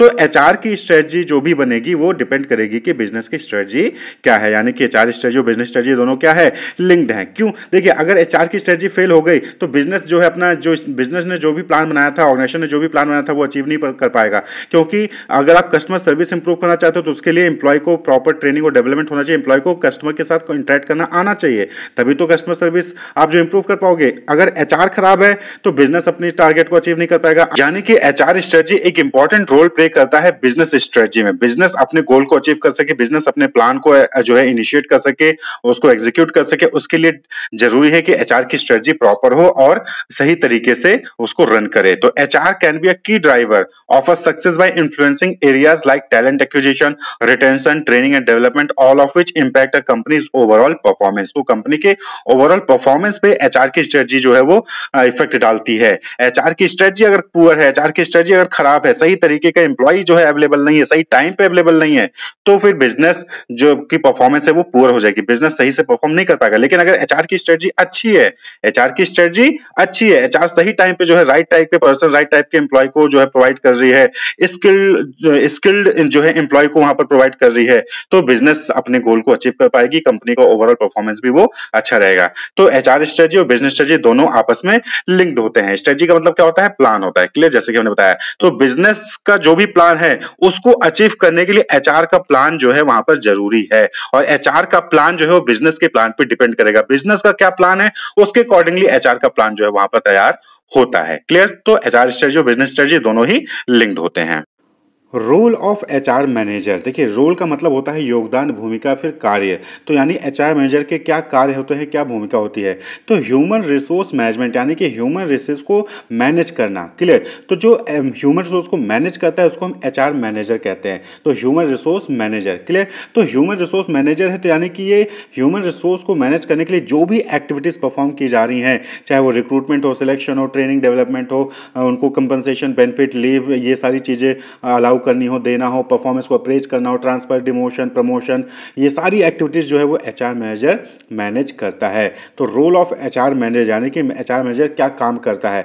तो एचआर मैनेजर जो है recruitment, hiring staff, training and development, administering pay, benefit, leave, performance management, employ termination and retention, enforcing company policies and practices, ये सारा काम जो है एचआर मैनेजर का होता है। भाई, किसी डिपार्टमेंट में ह्यूमन रिसोर्स की रिक्वायरमेंट है, यानी एम्प्लॉय की रिक्वायरमेंट है, तो एचआर मैनेजर के पास वो रिक्वायरमेंट जाती है, और एचआर मैनेजर जो है वो जो है डिफरेंट सोर्सेज का इस्तेमाल करके जो प्रोस्पेक्टिव कैंडिडेट होते हैं उनसे एप्लीकेशन मंगवाएगा। फिर जो भी एप्लीकेशन आएंगे उनमें से बेस्ट कैंडिडेट को सिलेक्ट करता है, रिटन एग्जामिनेशन के जरिए, इंटरव्यू के जरिए, जो है मेडिकल टेस्ट वहाँ पर होता है। उसके बाद फिर फाइनल जो राइट कैंडिडेट होगा वो राइट प्लेस पे जो है पोस्ट कर दिया जाता है। क्लियर। फिर उसकी ट्रेनिंग, उसको कौन सी टाइप की ट्रेनिंग देनी है, उसके डेवलपमेंट को लेकर जो है वो काम करता है। ठीक है। उसको कितना बेनिफिट मिलेगा, कौन कौन सा बेनिफिट मिलेगा, फ्रिंज बेनिफिट क्या मिलेंगे, उसको कितना कंपनसेशन, इंसेंटिव वगैरह है तो वो कैसे मिलेगा, लीव क्या पॉलिसीज होगी, वो सारा चीज जो है प्लान करना एचआर मैनेजर का काम होता है। क्लियर। परफॉर्मेंस को अप्रेज करना कि जो एम्प्लॉय है उसकी परफॉर्मेंस कैसी रही है, चाहे वो वीकली हो, चाहे मंथली हो, चाहे वो ईयरली परफॉर्मेंस हो, उसको अप्रेज करना। प्लस परफॉर्मेंस अच्छी है तो उसको प्रमोट करना है, खराब है तो डिमोट करना है या फिर ट्रांसफर करना है। वो सारी चीजों को लेकर जो है एचआर मैनेजर वहां पर एक्टिविटीज परफॉर्म करते हैं। क्लियर। तो एचआर मैनेजर की अगर हम ब्रॉडली बात करें तो ब्रॉडली जो एचआर मैनेजर के रोल्स हैं उसको हम 3 कैटेगरी में डिवाइड कर सकते हैं: policy maker, supervisory and mediator role. 3 type के रोल जो है एचआर मैनेजर परफॉर्म करता है। तो सबसे पहले पॉलिसी मेकर वाली रोल की बात कर लें तो regarding policies for hiring, retaining talent, welfare activities, wage and salary administration, work condition, ये सारी चीज़ों को लेकर जो है एचआर मैनेजर पॉलिसी बनाता है कि वर्क कंडीशन कैसी होंगी, क्लियर, सैलरी कितना दिया जाएगा, वेज जो है कितना दिया जाएगा, कैसे दिया जाएगा, कब दिया जाएगा, अकाउंट में जाएगा, कैश में जाएगा, क्लियर, कैसे कैलकुलेशन किया जाएगा, वो सारी चीज़ें जो है एचआर मैनेजर उसके लिए पॉलिसी बनाता है। जो टैलेंट है यानी जो एम्प्लॉयज हैं, जो अच्छे एम्प्लॉयज हैं, उनको किस तरीके से रोक के रखना है, ठीक है, हायरिंग की क्या पॉलिसीज होंगी, जो है स्कूल कॉलेज में जाके कैंपस प्लेसमेंट करवाना है या फिर एडवर्टीजमेंट के जरिए प्लेसमेंट करवाया जाएगा, या फिर जो है जो डिफरेंट वेबसाइट्स हैं या फिर प्लेसमेंट एजेंसीज हैं उनसे कॉन्टेक्ट करके जो है एम्प्लॉय को रिक्रूटमेंट की जाएगी। तो इन सब चीजों को लेकर जो है वहां पर पॉलिसीज एचआर मैनेजर बनाता है। Maintain compliance with federal, state and local employment laws and regulation and recommended best practices, reviews policies and practices to maintain compliance. तो जो अलग अलग स्टेट के रूल्स होते हैं, लॉज होते हैं, सेंट्रल लेवल के लॉज होते हैं, वो एचआर को लेकर, ह्यूमन रिसोर्स को लेकर, उन सभी को जो है उनसे जो है कॉम्प्लायंस करना, उन सभी को मीट आउट करना, उसको लेकर भी पॉलिसी कौन है, एचआर मैनेजर जो वहां पर ध्यान में देता है कि जो भी रूल्स हैं, जो भी लॉज है, जो भी रेगुलेशंस हैं, वो जो है कंपनी में फॉलो हो रही है। जैसे जी मैटरनिटी लीव है, फीमेल कैंडिडेट्स के केस में मैटरनिटी लीव वहां पर उनको मिलती है, तो वो जो है एचआर मैनेजर को इस चीज को देखना होता है कि अगर उनके यहाँ पर कोई फीमेल एम्प्लॉय है तो उसको मैटरनिटी लीव सही तरीके से वहां पर दी जा रही है, क्लियर। तो रूल लॉ से कंप्लायंस करने के लिए भी पॉलिसी जो है वो एचआर मैनेजर वहां पर हैंडल करता है। इसी तरीके से maintains knowledge of trend, best practices, regulatory changes and new technologies in human resources, talent management and employment law. तो एचआर मैनेजर का ही ये रोल होता है कि वो अपने आसपास के एनवायरमेंट में चीजें सर्च करता रहे कि नए ट्रेंड्स क्या आ रहे हैं, क्या तरीके हैं रिक्रूटमेंट के, सिलेक्शन के, ट्रेनिंग प्रोवाइड करने के, कौन सी नई टेक्नोलॉजी है जिसका इस्तेमाल जो है एचआरएम में, ह्यूमन रिसोर्स को मैनेज करने के लिए किया जा रहा है। तो वो सारी ट्रेंड्स को जो है वो जो है मॉनिटर करता है, क्लियर। इसी तरीके से जो एचआर मैनेजर होता है वो कॉम्पेंसेशन और बेनिफिट को लेकर क्या ट्रेंड चल रहा है, किस तरीके से एम्प्लॉय को जो है वहाँ पर सैलरी, इंसेंटिव या फिर जो फ्रिंज बेनिफिट्स अलाउंसेज हैं वो कैसे दिए जा रहे हैं, क्या पैकेजेस दिया जा रहा है, वो सारी चीज़ों को जो है वो मॉनिटर करता है और उसको जो है अकॉर्डिंगली अपने यहाँ पर वो इम्प्लीमेंट करता है। Researches and proposes competitive base and incentive pay program to ensure the organisation attract and retain top talent. अगर एचआर मैनेजर जो है सही तरीके से जो है एम्प्लॉय को वहाँ पर जो है कंपनसेशन नहीं देगा तो ऐसे में जो एम्प्लॉय है वो अच्छे एम्प्लॉय स्विच कर जाएंगे किसी और कंपनी में। तो एचआर मैनेजर की जो रोल होती है, रिस्पॉन्सिबिलिटीज होती है कि वो जो है मार्केट में क्या ट्रेंड चल रहा है कॉम्पनसेशन और बेनिफिट को लेकर उसको भी जो है वो मॉनिटर करे और उसके अकॉर्डिंगली अपने यहाँ पर पॉलिसीज बनाए, क्लियर। तो इन सब चीज़ों को लेकर वो जो है एचआर मैनेजर पॉलिसीज वहाँ पर क्रिएट करता है। इसी तरीके से जो दूसरा इंपॉर्टेंट रोल है दैट इज सुपरवाइजरी रिस्पॉन्सिबिलिटीज या फिर सुपरवाइजरी रोल, यानी कि वो रिक्रूट्स करता है, इंटरव्यू लेगा, हायर करेगा, नए स्टाफ को ट्रेन करेगा, क्लियर, इंडक्शन प्रोग्राम जो है वहाँ पर जो है कंडक्ट कराएंगे, क्लियर, नए डिपार्टमेंट है, डिपार्टमेंट में कोई नया एम्प्लॉय तो उसको जो है डिपार्टमेंट से जो है इंट्रोड्यूस करवाएगा। Overseas the daily work flow of department, department का जो डेली वर्क फ्लो होता है वो तो जो मॉनिटर करेगा ही, क्लियर, कि आज कौन एम्प्लॉय आया है, कौन एम्प्लॉय छुट्टी पे चला गया है, वो सारी चीज़ें जो है रिकॉर्ड एचआर मैनेजर को वहाँ पर मेंटेन करना पड़ता है।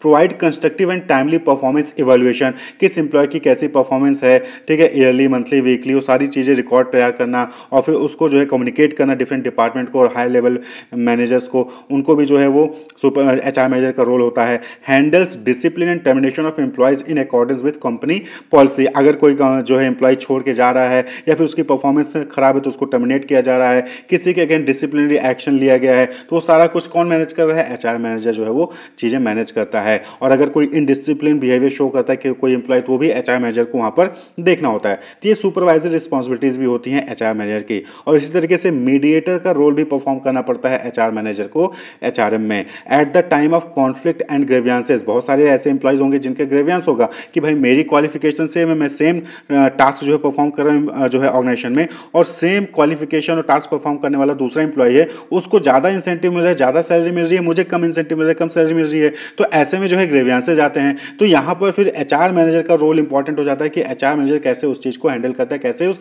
ग्रेवियंस को दूर करता है, क्योंकि अगर ग्रेवियंस रहेगा तो एम्प्लॉय अच्छा परफॉर्म नहीं करेगा। तो जो भी एम्प्लॉयज के अलग अलग चीज़ों को लेके ग्रेवियांस होते हैं, उनको दूर करने का काम मीडिएटर जो है एचआर मैनेजर का होता है एज अ मीडिएटर। कॉन्फ्लिक्ट्स अगर हैं दो एम्प्लॉयज़ के बीच में या फिर किसी और एम्प्लॉय मैनेजर के बीच में, तो उसको रिजॉल्व करने का रोल जो है एचआर मैनेजर का वहाँ पर हो जाता है।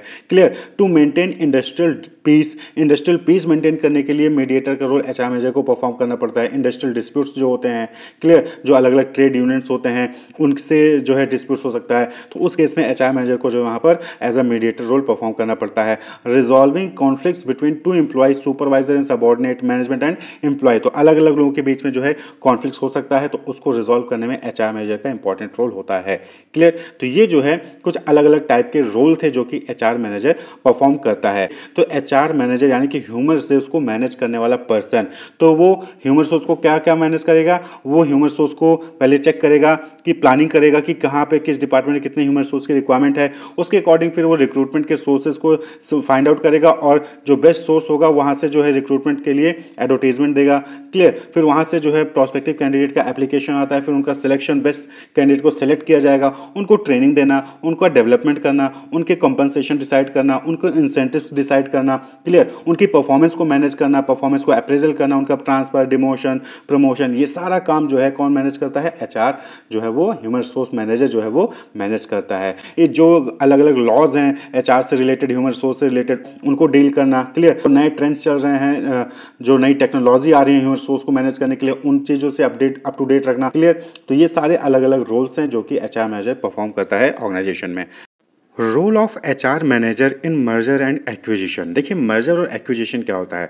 मर्जर तब कहलाते हैं जब दो या दो से अधिक कंपनी एक साथ मिलकर एक नई एंटिटी, एक नई कंपनी स्टार्ट करती हैं, तो उस सिचुएशन को क्या कहते हैं, मर्जर कहते हैं। सपोज कि कंपनी ए है, कंपनी बी है, दोनों मिलकर एक कंपनी सी जो है स्टार्ट करती हैं, और दोनों कंपनी और कंपनी बी दोनों मिलकर जो इस कंपनी सी को रन करती हैं, उसकी एसेट्स, उसकी लायबिलिटीज को ओन करती हैं, तो उसको हम मर्जर कहते हैं। क्लियर। वहीं पर एक्विजिशन क्या होता है, एक्वायर करना, यानी कि जब एक कोई बड़ी कंपनी किसी दूसरी कंपनी को एक्वायर कर लेती है, बड़ी कंपनी किसी स्टार्टअप को एक्वायर कर ले रही है। क्लियर। तो उसके जो भी स्टार्टअप है उसके सभी एसेट्स और लायबिलिटीज को एक्वायर कर लेना वो एक्विजिशन कहलाता है। मिलकर एक साथ काम करना मर्जर है। लेकिन जब एक कंपनी किसी दूसरी कंपनी को एक्वायर कर लेती है, उसके सभी एसेट्स और लायबिलिटीज अपने नाम कर लेती है, तो उसको एक्विजिशन कहते हैं। Clear. Acquisition is when one company buys another taking over its assets and liabilities. तो मर्जर में दो कंपनी मिलकर एक नई कंपनी स्टार्ट करती है और उसको जो है रन करती है, वहीं पर एक्विजिशन में एक बड़ी कंपनी जो है वो दूसरी कंपनी को अपने नाम से एक्वायर कर लेती है। Clear.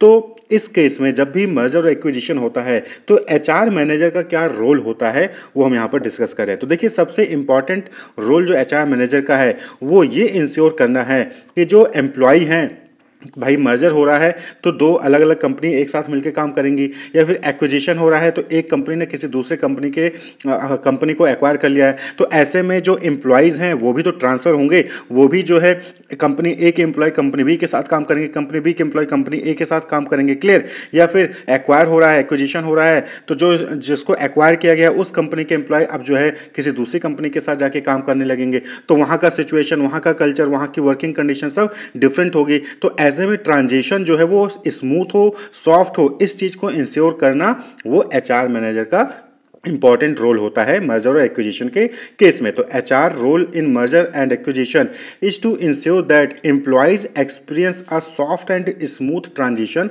Post the merger and acquisition. Merger और एक्विजिशन होने के बाद जो एम्प्लॉयज हैं, जो भी ट्रांसफर हो रहे हैं एम्प्लॉयज किसी एक कंपनी से दूसरी कंपनी में, वो स्मूथ हो, वो ट्रांजिशन स्मूथ हो, सॉफ्ट हो, जिससे कि एम्प्लॉय को कोई भी वहां पर प्रॉब्लम ना आए। क्योंकि जब एम्प्लॉय को प्रॉब्लम आती है, उसकी जॉब पे, उसके करियर पे प्रॉब्लम आती है, तो इस केस में क्या होता है कि जो की एम्प्लॉयज हैं, जो इंपॉर्टेंट एम्प्लॉयज हैं, जिनको आप रिटेन करके रखना चाहती है कंपनी, वो छोड़ के चले जाते हैं। क्लियर।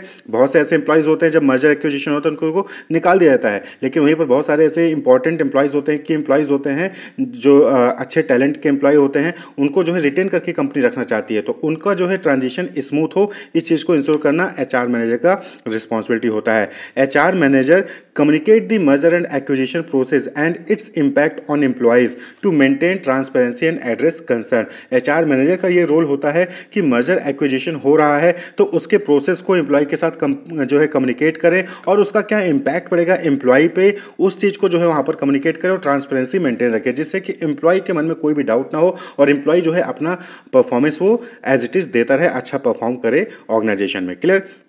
तो ये दो इंपॉर्टेंट रोल है। इसके अलावा बहुत सारे रोल होते हैं, जैसे कि HR manager conduct a thorough assessment of the target companies human resource including employee benefit plans, compensation practices and performance management system. तो जो एचआर मैनेजर होता है, तो जब मर्जर हो रहा है फिर एक्वाइजिशन हो रहा होता है, तो ऐसे केस में सपोज करके कंपनी ए जो है वो किसी कंपनी बी को एक्वायर कर रही है, तो कंपनी ए का जो एचआर मैनेजर है वो कंपनी बी के एचआर से रिलेटेड जो भी चीज़ें हैं, क्लियर, यानी कि जैसे कि टारगेट कंपनी का जो एचआर रिसोर्स क्या है, एम्प्लॉय को क्या बेनिफिट दिए जाते थे, कैसे कंपनसेशन जो है एम्प्लॉय को किया जाता था, परफॉर्मेंस मैनेजमेंट सिस्टम क्या था उससे उस कंपनी का, वो सारा चीज़ जो है वो एसेस करता है। क्लियर भाई, मर्जर एक्विजिशन हो रहा है तो अलग अलग कंपनी के एम्प्लॉयज साथ में आएंगे। क्लियर, तो ऐसे में दोनों कंपनी के जो क्या कहते हैं कि ह्यूमन रिसोर्स को मैनेज करने का तरीका है, परफॉर्मेंस मैनेजमेंट सिस्टम है, उसको एसेस करना जरूरी हो जाता है।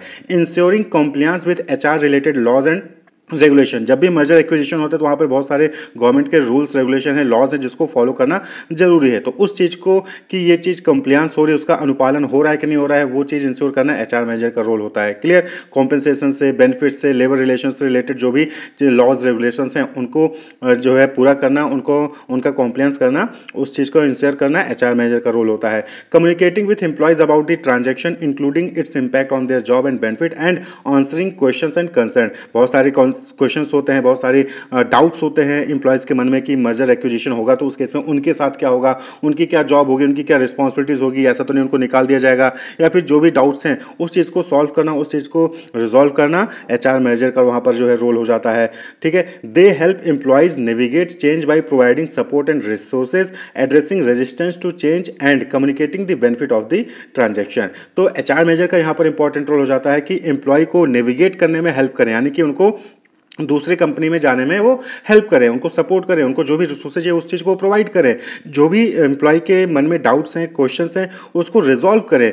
कि बहुत सारे ऐसे एम्प्लॉय होंगे जो रजिस्ट करेंगे, वो चाहेंगे कि मर्जर ना हो, एक्विजिशन ना हो, तो ऐसे में उनको जो है वहाँ पर समझाना होगा कि मर्जर या फिर एक्विजिशन अगर हो रहा है तो उससे क्या बेनिफिट होगा, कंपनी को या फिर एम्प्लॉय को क्या बेनिफिट होगा, उस चीज़ को कम्युनिकेट करना वो जो है जरूरी हो जाता है। एचआर मैनेजर का रोल यहाँ पर होता है कि वो एम्प्लॉय को इस चीज़ को कम्युनिकेट करें, एम्प्लॉय को समझाएं कि जिससे कि मर्जर एक्विजिशन स्मूथली हो, ट्रांजिशन स्मूथली हो। दे इंप्लीमेंट स्ट्रेटजीज टू रिटेन की talent, ensuring business continuity and preserving valuable knowledge and skills. बहुत से ऐसे एम्प्लॉय होते हैं ऑर्गेनाइजेशन में जो कि की रोल परफॉर्म करते हैं, और अगर वो चले गए ऑर्गेनाइजेशन को छोड़ के तो ऑर्गेनाइजेशन का काम रुक सकता है। तो ऐसे में एचआर मैनेजर का ये रोल होता है कि वो जो की टैलेंट है उसको रोक के रखें, उसको रिटेन करके रखें।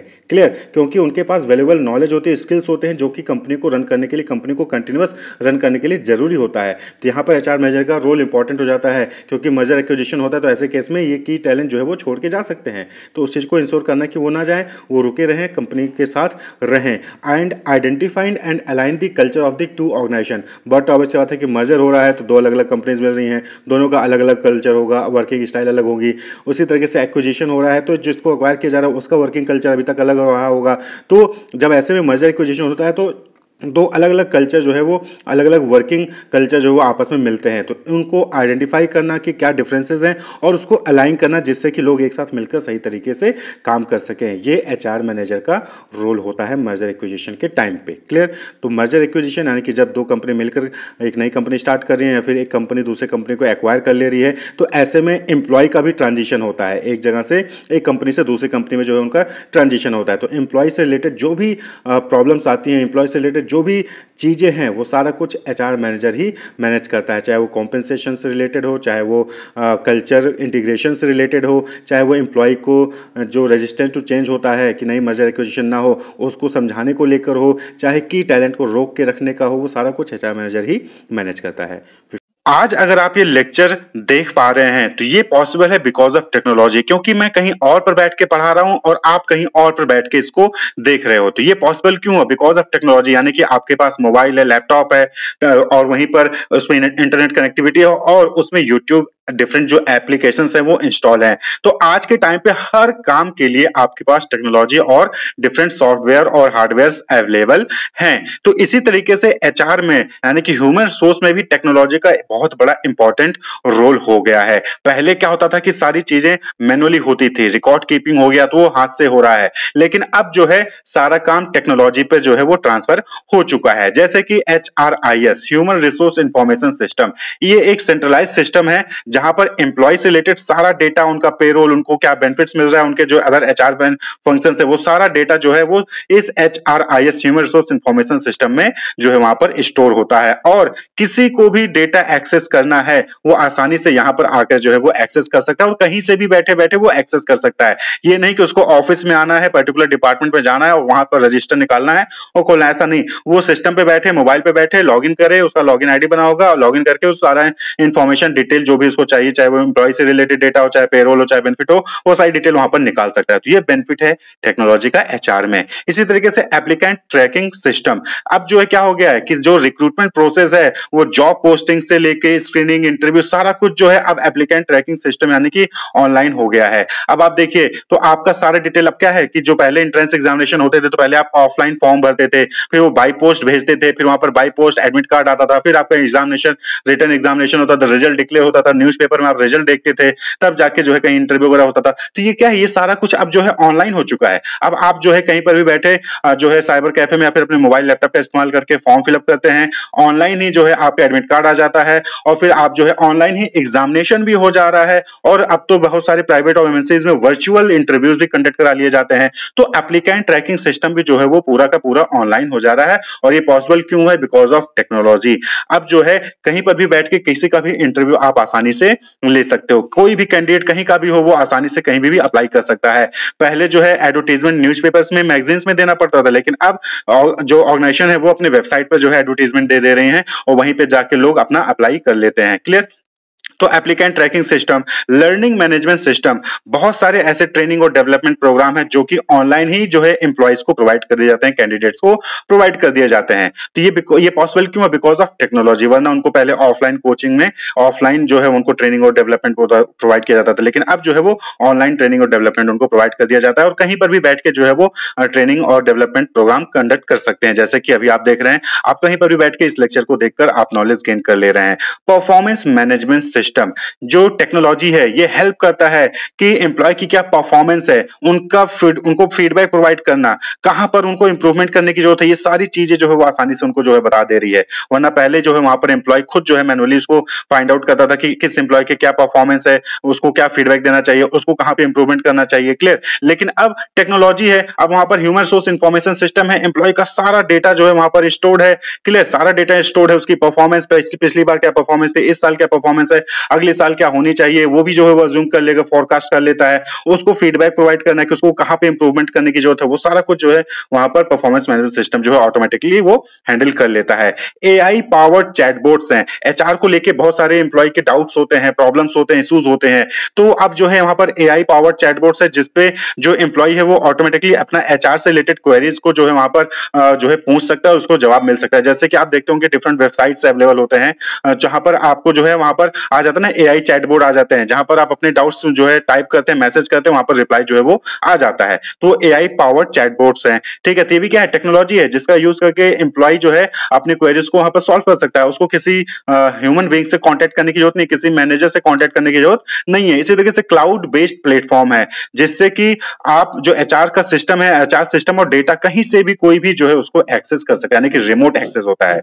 क्लियर? तो क्लाउड बेस्ड प्लेटफॉर्म, तो ये सब क्या है? ये सब टेक्नोलॉजी है जो कि एचआर में जो है एक इंपॉर्टेंट रोल प्ले करती है। तो टेक्नोलॉजी की वजह से जो एचआर फंक्शन है वो रीशेप हुए हैं, यानी कि पहले जो एचआर के एम्प्लॉइज थे वो जो है एडमिनिस्ट्रेटिव टास्क में जो है लगे पड़े रहते थे, लेकिन अब जो वो स्ट्रेटेजिक रोल परफॉर्म करते हैं, वो इस चीज पे फोकस करते हैं कि किस तरीके से टैलेंट मैनेजमेंट किया जाए और एम्प्लॉय के एक्सपीरियंस को बढ़ाया जाए। तो अब बात कर लें कि क्या इंपैक्ट है टेक्नोलॉजी का एचआर पे। तो सबसे पहला, इंक्रीज्ड एफिशिएंसी एंड ऑटोमेशन। जो एचआर डिपार्टमेंट का काम है वो फास्ट हुआ है, ठीक है, एफिशिएंसी इंक्रीज हुई है और ऑटोमेशन, सारा कुछ ऑटोमेटिक हो गया है, वहां पर कुछ भी मैनुअल करने की जरूरत नहीं होती है। HR technology automates task like recruitment, onboarding, payroll, performance management, reducing manual workload and saving time. तो ये सारा कुछ पॉसिबल क्यों हुआ है? टेक्नोलॉजी की वजह से। भाई टेक्नोलॉजी का वहाँ पर इस्तेमाल हो रहा है, अब जो है वहाँ पर ऑटोमेटिकली जो है वहाँ पर जब कोई फॉर्म अप्लाई करता है, अगर वो एलिजिबल नहीं है तो वो ऑटोमेटिकली वेबसाइट जो है वो ऑटोमेटिकली उसको रिजेक्ट कर देता है, आप फॉर्म फिल नहीं कर पाएंगे। तो पहले क्या होता था कि पहले सारे बच्चे अप्लाई कर देते थे, फिर उसको मैनुअली बैठ के उसको छांटा जाता था कि कौन एलिजिबल है कौन एलिजिबल नहीं है। लेकिन अब ऐसे सिस्टम आ गए हैं कि आप जैसे अपने परसेंटेज डालेंगे, अगर आप मिनिमम एलिजिबिलिटी क्राइटेरिया फुलफिल नहीं करते तो आप ऑटोमेटिकली रिजेक्ट हो जाएंगे।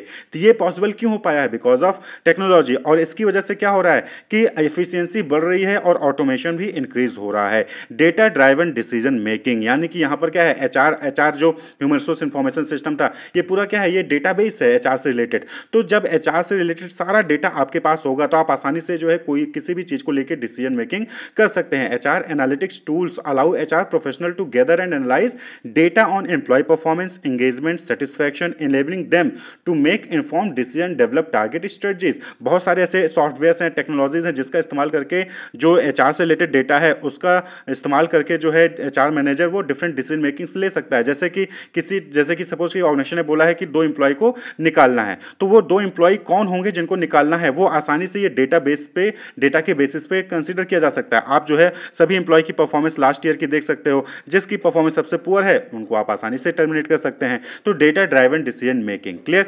Improved employee experience, cloud based system है, सेल्फ सर्विस पोर्टल है, चैटबॉट्स हैं, तो ये सब सारी चीजें क्या है, ये सब एम्प्लॉय को हेल्प करती हैं। तो इससे जो एम्प्लॉय का एक्सपीरियंस होगा, जो एचआर के डिपार्टमेंट के एम्प्लॉय होंगे वो जो है सेटिस्फाई होंगे, वो हैप्पी होंगे और उनको काम करने में अच्छा भी लगेगा। ठीक है, क्यों? क्योंकि इंफॉर्मेशन और जो सपोर्ट है वो आसानी से एक्सेसिबल हो जाता है बिकॉज ऑफ टेक्नोलॉजी। और इससे क्या होता है कि एक पॉजिटिव एम्प्लॉय एक्सपीरियंस जो है वहां पर गेन होता है। स्ट्रेटेजिक फोकस, भाई सारे कुछ ऑटोमेटिक हो चुका है, रूटीन टास्क जो है वो ऑटोमेटिक हो चुके हैं, टेक्नोलॉजी जो है एचआर प्रोफेशनल को फ्री कर दिया है। तो अब ऐसे में जो एचआर प्रोफेशनल है वो किस चीज पे फोकस करते हैं? स्ट्रेटेजिक इनिशिएटिव पे, लाइक टैलेंट मैनेजमेंट करना है, एम्प्लॉय डेवलपमेंट करना है, पॉजिटिव कंपनी कल्चर जो है बिल्ड करना है, तो ये सारी चीजों पे वो फोकस कर सकते हैं। वरना पहले क्या था, टेक्नोलॉजी नहीं थी तो सारा काम जो है उनका मैनुअल और डेटा रिकॉर्ड कीपिंग में ही चला जाता था, यानी कि एडमिनिस्ट्रेटिव काम में ही चला जाता था। लेकिन अब जो है वो स्ट्रेटजी डेवलप पे फोकस कर सकते हैं, वो स्ट्रेटजी डेवलपमेंट पे काम कर सकते हैं, एचआर से रिलेटेड स्ट्रेटजीज डेवलप कर सकते हैं कि किस तरीके से टैलेंट को मैनेज किया जाए, किस तरीके से एम्प्लॉय का डेवलप किया जाए, ट्रेनिंग कैसे उनको प्रोवाइड किया जाए, कौन नए नए तरीके हैं जिससे उनको ट्रेनिंग दिया जा सके, क्लियर। पॉजिटिव कंपनी कल्चर जो है उनको बनाना है तो वो उस चीज पे फोकस कर सकते हैं, वरना पहले एडमिनिस्ट्रेटिव टास्क पे ही फोकस करते थे। Technology enables HR to manage remote workforce, provide virtual training and facilitate virtual collaboration.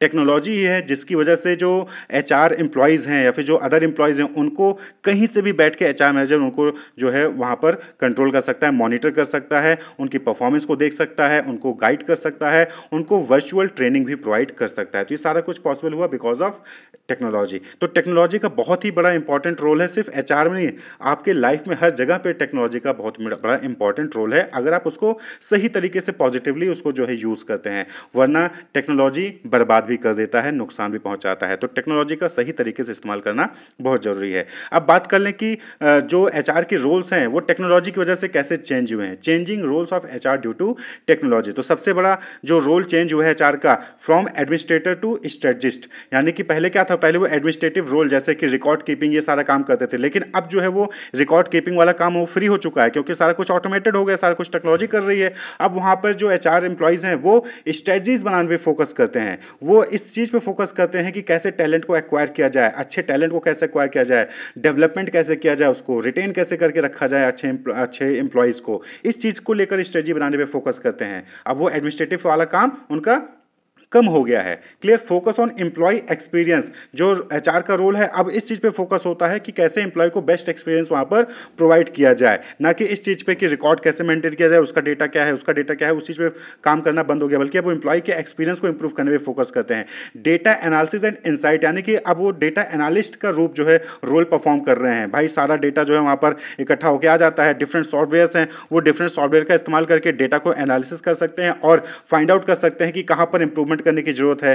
Decision makings ले सकते हैं डिफरेंट, कि किसको रिक्रूट करना है, किसको प्रमोट करना है, किसको ट्रांसफर करना है, वो सारा डिसीजन मेकिंग आसानी से डेटा एनालिसिस के जरिए हो जाता है। तो डेटा एनालिस्ट का रोल जो है वो एचआर का हो चुका है। अब चेंज मैनेजमेंट लीडर का रोल जो है वो एचआर अब परफॉर्म करने लगा है। चेंज मैनेजमेंट लीडर का मतलब क्या हो गया कि HR play a crucial role in guiding employees through technological advancement and organisational changes, ensuring a smooth transition and maximising the benefit of new technologies. जब कोई नई टेक्नोलॉजी आती है तो ऑर्गेनाइजेशन उसको अडॉप्ट करती है। तो बहुत सारे ऐसे एम्प्लॉयज़ होते हैं जो उसको अडॉप्ट नहीं करते हैं, उसको रिजेक्ट करते हैं। तो ऐसे में जो एचआर है वो जो है as a change management work करता है और जो एम्प्लॉयज़ उसको जो है रिजेक्ट कर रहे हैं उनको मोटिवेट करेंगे, उनको गाइड करेंगे कि कैसे नई टेक्नोलॉजी उनके लिए हेल्पफुल होगी। क्लियर?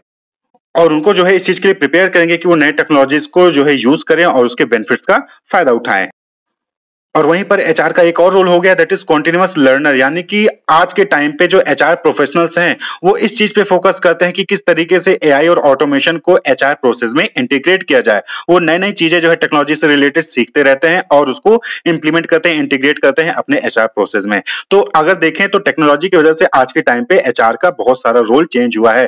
पहले एडमिनिस्ट्रेटर थे, अब स्ट्रेटजीज बन गए, स्ट्रेटजी बनाते हैं, एम्प्लॉय के एक्सपीरियंस पे फोकस करते हैं, डेटा एनालिस्ट वाला काम करते हैं, चेंज मैनेजमेंट लीडर के रूप में काम कर रहे हैं, कॉन्टिन्यूअस लर्नर का जो है कंटिन्यूअस लर्नर हैं जो नए नए टेक्नोलॉजीज को सीखते रहते हैं और उसको जो है इंटीग्रेट करते हैं अपने एचआर प्रोसेस में। तो ये जो है डिफरेंट रोल्स हैं एचआर का जो कि चेंज हुआ है ड्यू टू टेक्नोलॉजी।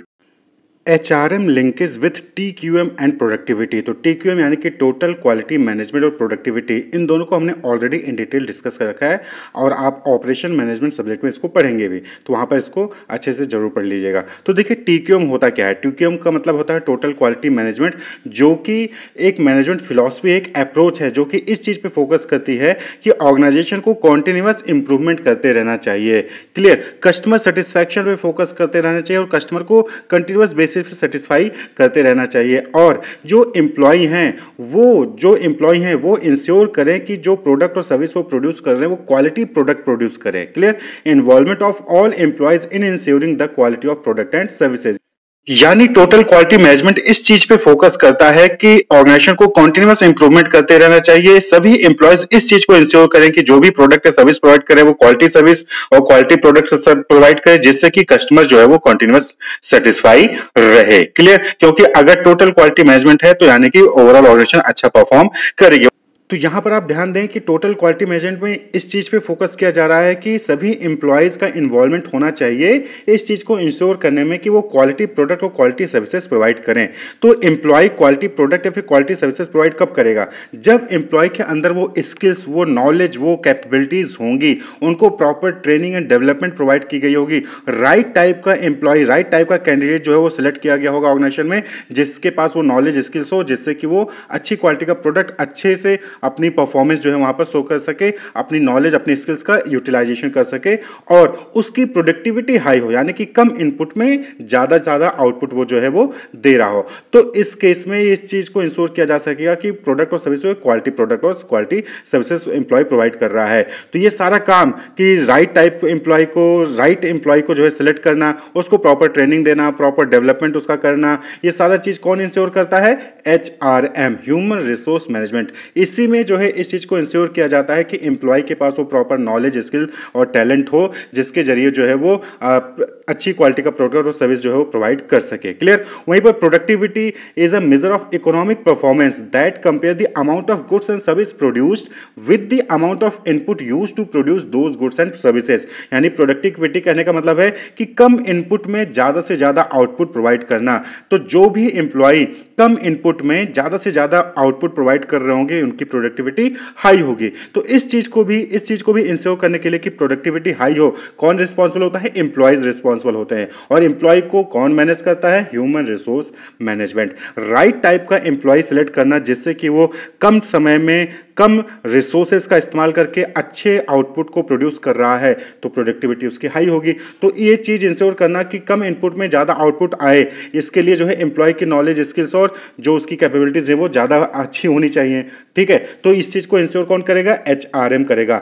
तो टोटल क्वालिटी मैनेजमेंट और प्रोडक्टिविटी, इन दोनों के लिए ही ह्यूमन रिसोर्स मैनेजमेंट जो है इंपॉर्टेंट है। बिना राइट एम्प्लॉय के, राइट ट्रेनिंग के, राइट डेवलपमेंट के टोटल क्वालिटी मैनेजमेंट और प्रोडक्टिविटी इंश्योर नहीं की जा सकती है। क्लियर? तो HRM includes attracting, developing and retaining skilled employees who can contribute to quality improvement effort. Total quality management में कहा गया कि एम्प्लॉय को इंश्योर करना है कि वो क्वालिटी प्रोडक्ट और सर्विसेज प्रोवाइड करे। आपने जो है राइट टाइप का पर्सन, अच्छी स्किल्स, नॉलेज और कैपेबिलिटीज का पर्सन आपने सिलेक्ट तो कर लिया, लेकिन पता चला कि वो 6 महीने बाद, 1 साल बाद जॉब छोड़ के चला गया। तो यहाँ पर इंपॉर्टेंट ये भी होता है कि आप अट्रैक्ट तो करिए, उनको डेवलप भी करिए, उनको प्रॉपर ट्रेनिंग भी दी, साथ ही साथ उनको रिटेन करके भी रखिए। तो ये भी HRM एचआरएम है। अगर एचआरएम ना हो तो टोटल क्वालिटी मैनेजमेंट या फिर प्रोडक्टिविटी लो हो जाएगी ऑर्गेनाइजेशन की। क्लियर? तो इसलिए एचआरएम जो है एक इंपॉर्टेंट एस्पेक्ट है टोटल क्वालिटी मैनेजमेंट और प्रोडक्टिविटी के लिए। बिना प्रॉपर एचआरएम के, बिना प्रॉपर ह्यूमन रिसोर्स मैनेजमेंट के टोटल क्वालिटी मैनेजमेंट या फिर प्रोडक्टिविटी अचीव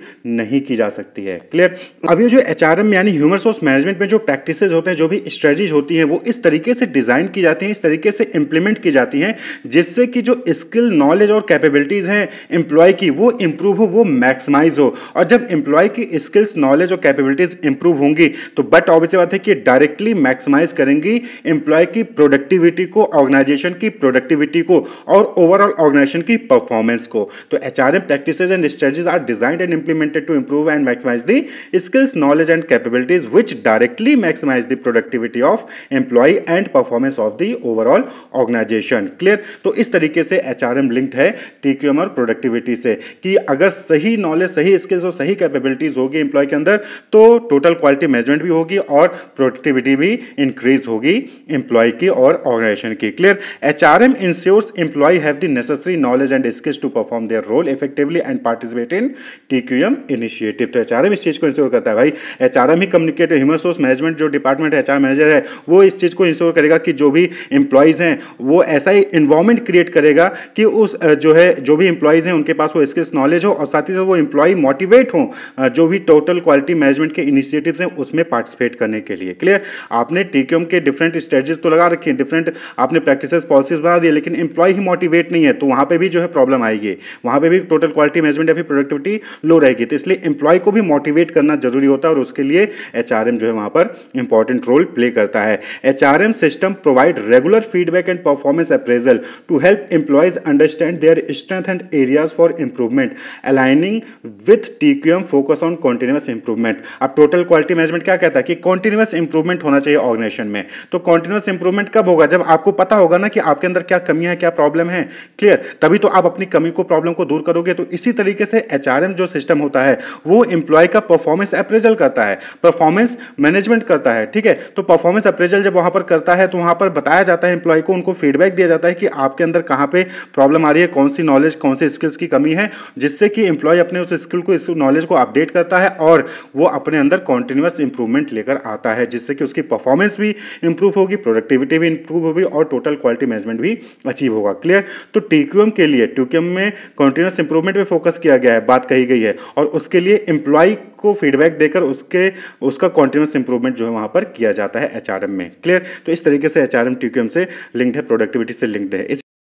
इसी तरीके से TQM encourages all employee to participate in decision making and problem solving process। TQM क्या कहता है कि सभी एम्प्लॉयज जो है वो जो भी ऑर्गेनाइजेशन में डिसीजन मेकिंग है या फिर प्रॉब्लम सॉल्विंग प्रोसेस है उसमें इन्वॉल्व होने चाहिए। क्लियर? तो अब सभी एम्प्लॉयज डिसीजन मेकिंग में, प्रॉब्लम सॉल्विंग जो प्रोसेस है उसमें इन्वॉल्व कब होंगे? जब एक ऐसा इन्वायरमेंट होगा ना, जब एम्प्लॉय को ऐसी ट्रेनिंग दी गई होगी कि ऐसा इन्वायरमेंट मिला होगा कि वहां पर जो है डिसीजन मेकिंग में उनसे पार्टिसिपेट करवाया जा रहा होगा। तो इस केस में एचआरएम फिर से एक इंपॉर्टेंट रोल प्ले करता है। HRM plays crucial role in fostering this involvement by creating an participative work environment। Human resource management ही वो डिपार्टमेंट होता है जहां पर एक ऐसा इन्वायरमेंट क्रिएट किया जाता है एम्प्लॉय के लिए जिसमें उनको मोटिवेट किया जाता है, उनको इन्फ्लुएंस किया जाता है कि वो जो है डिसीजन मेकिंग में पार्टिसिपेट करें, वो अपने अंदर क्रिएटिविटी लेकर आए, प्रॉब्लम सॉल्विंग प्रोसेस में वो इन्वॉल्व हो। तो इससे क्या होगा? इससे कॉन्टिन्यूअस इंप्रूवमेंट होगा और टीक्यूएम भी यही कहता है। क्लियर?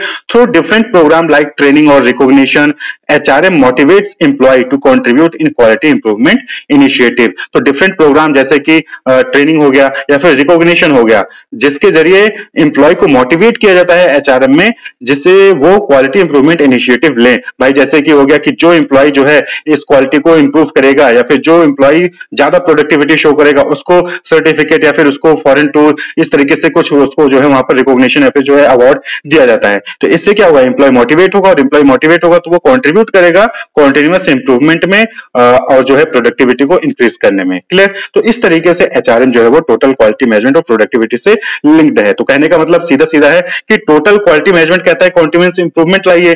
ठीक है? टोटल क्वालिटी मैनेजमेंट कहता है कि जो एम्प्लॉय है वो इस चीज को इंश्योर करें कि क्वालिटी प्रोडक्ट और क्वालिटी सर्विसेज जो है प्रोवाइड की जाए कस्टमर सेटिस्फैक्शन के लिए। प्रोडक्टिविटी पे फोकस किया जाता है। प्रोडक्टिविटी क्या है कि कम इनपुट में ज्यादा आउटपुट जो है वहां पर प्रोड्यूस हो रहा है। तो ये सारा काम कौन करेगा? एम्प्लॉय करेगा और राइट एम्प्लॉय को सिलेक्ट करना, राइट एम्प्लॉय को ट्रेनिंग देना, उसको डेवलपमेंट करना, उसको जो है उसके अंदर वो स्किल्स, नॉलेज और कैपेबिलिटीज हो, तो इसको कौन इंश्योर करेगा? इसको एचआरएम ही इंश्योर करेगा। तो एचआरएम ही वो फैक्टर है जिसकी वजह से ट्यूकेम और प्रोडक्टिविटी भी इंक्रीज होगी, इंप्रूव होगी। क्लियर? तो एचआरएम डायरेक्टली लिंक्ड है ट्यूकेम और प्रोडक्टिविटी से। Wish you all the best, keep watching.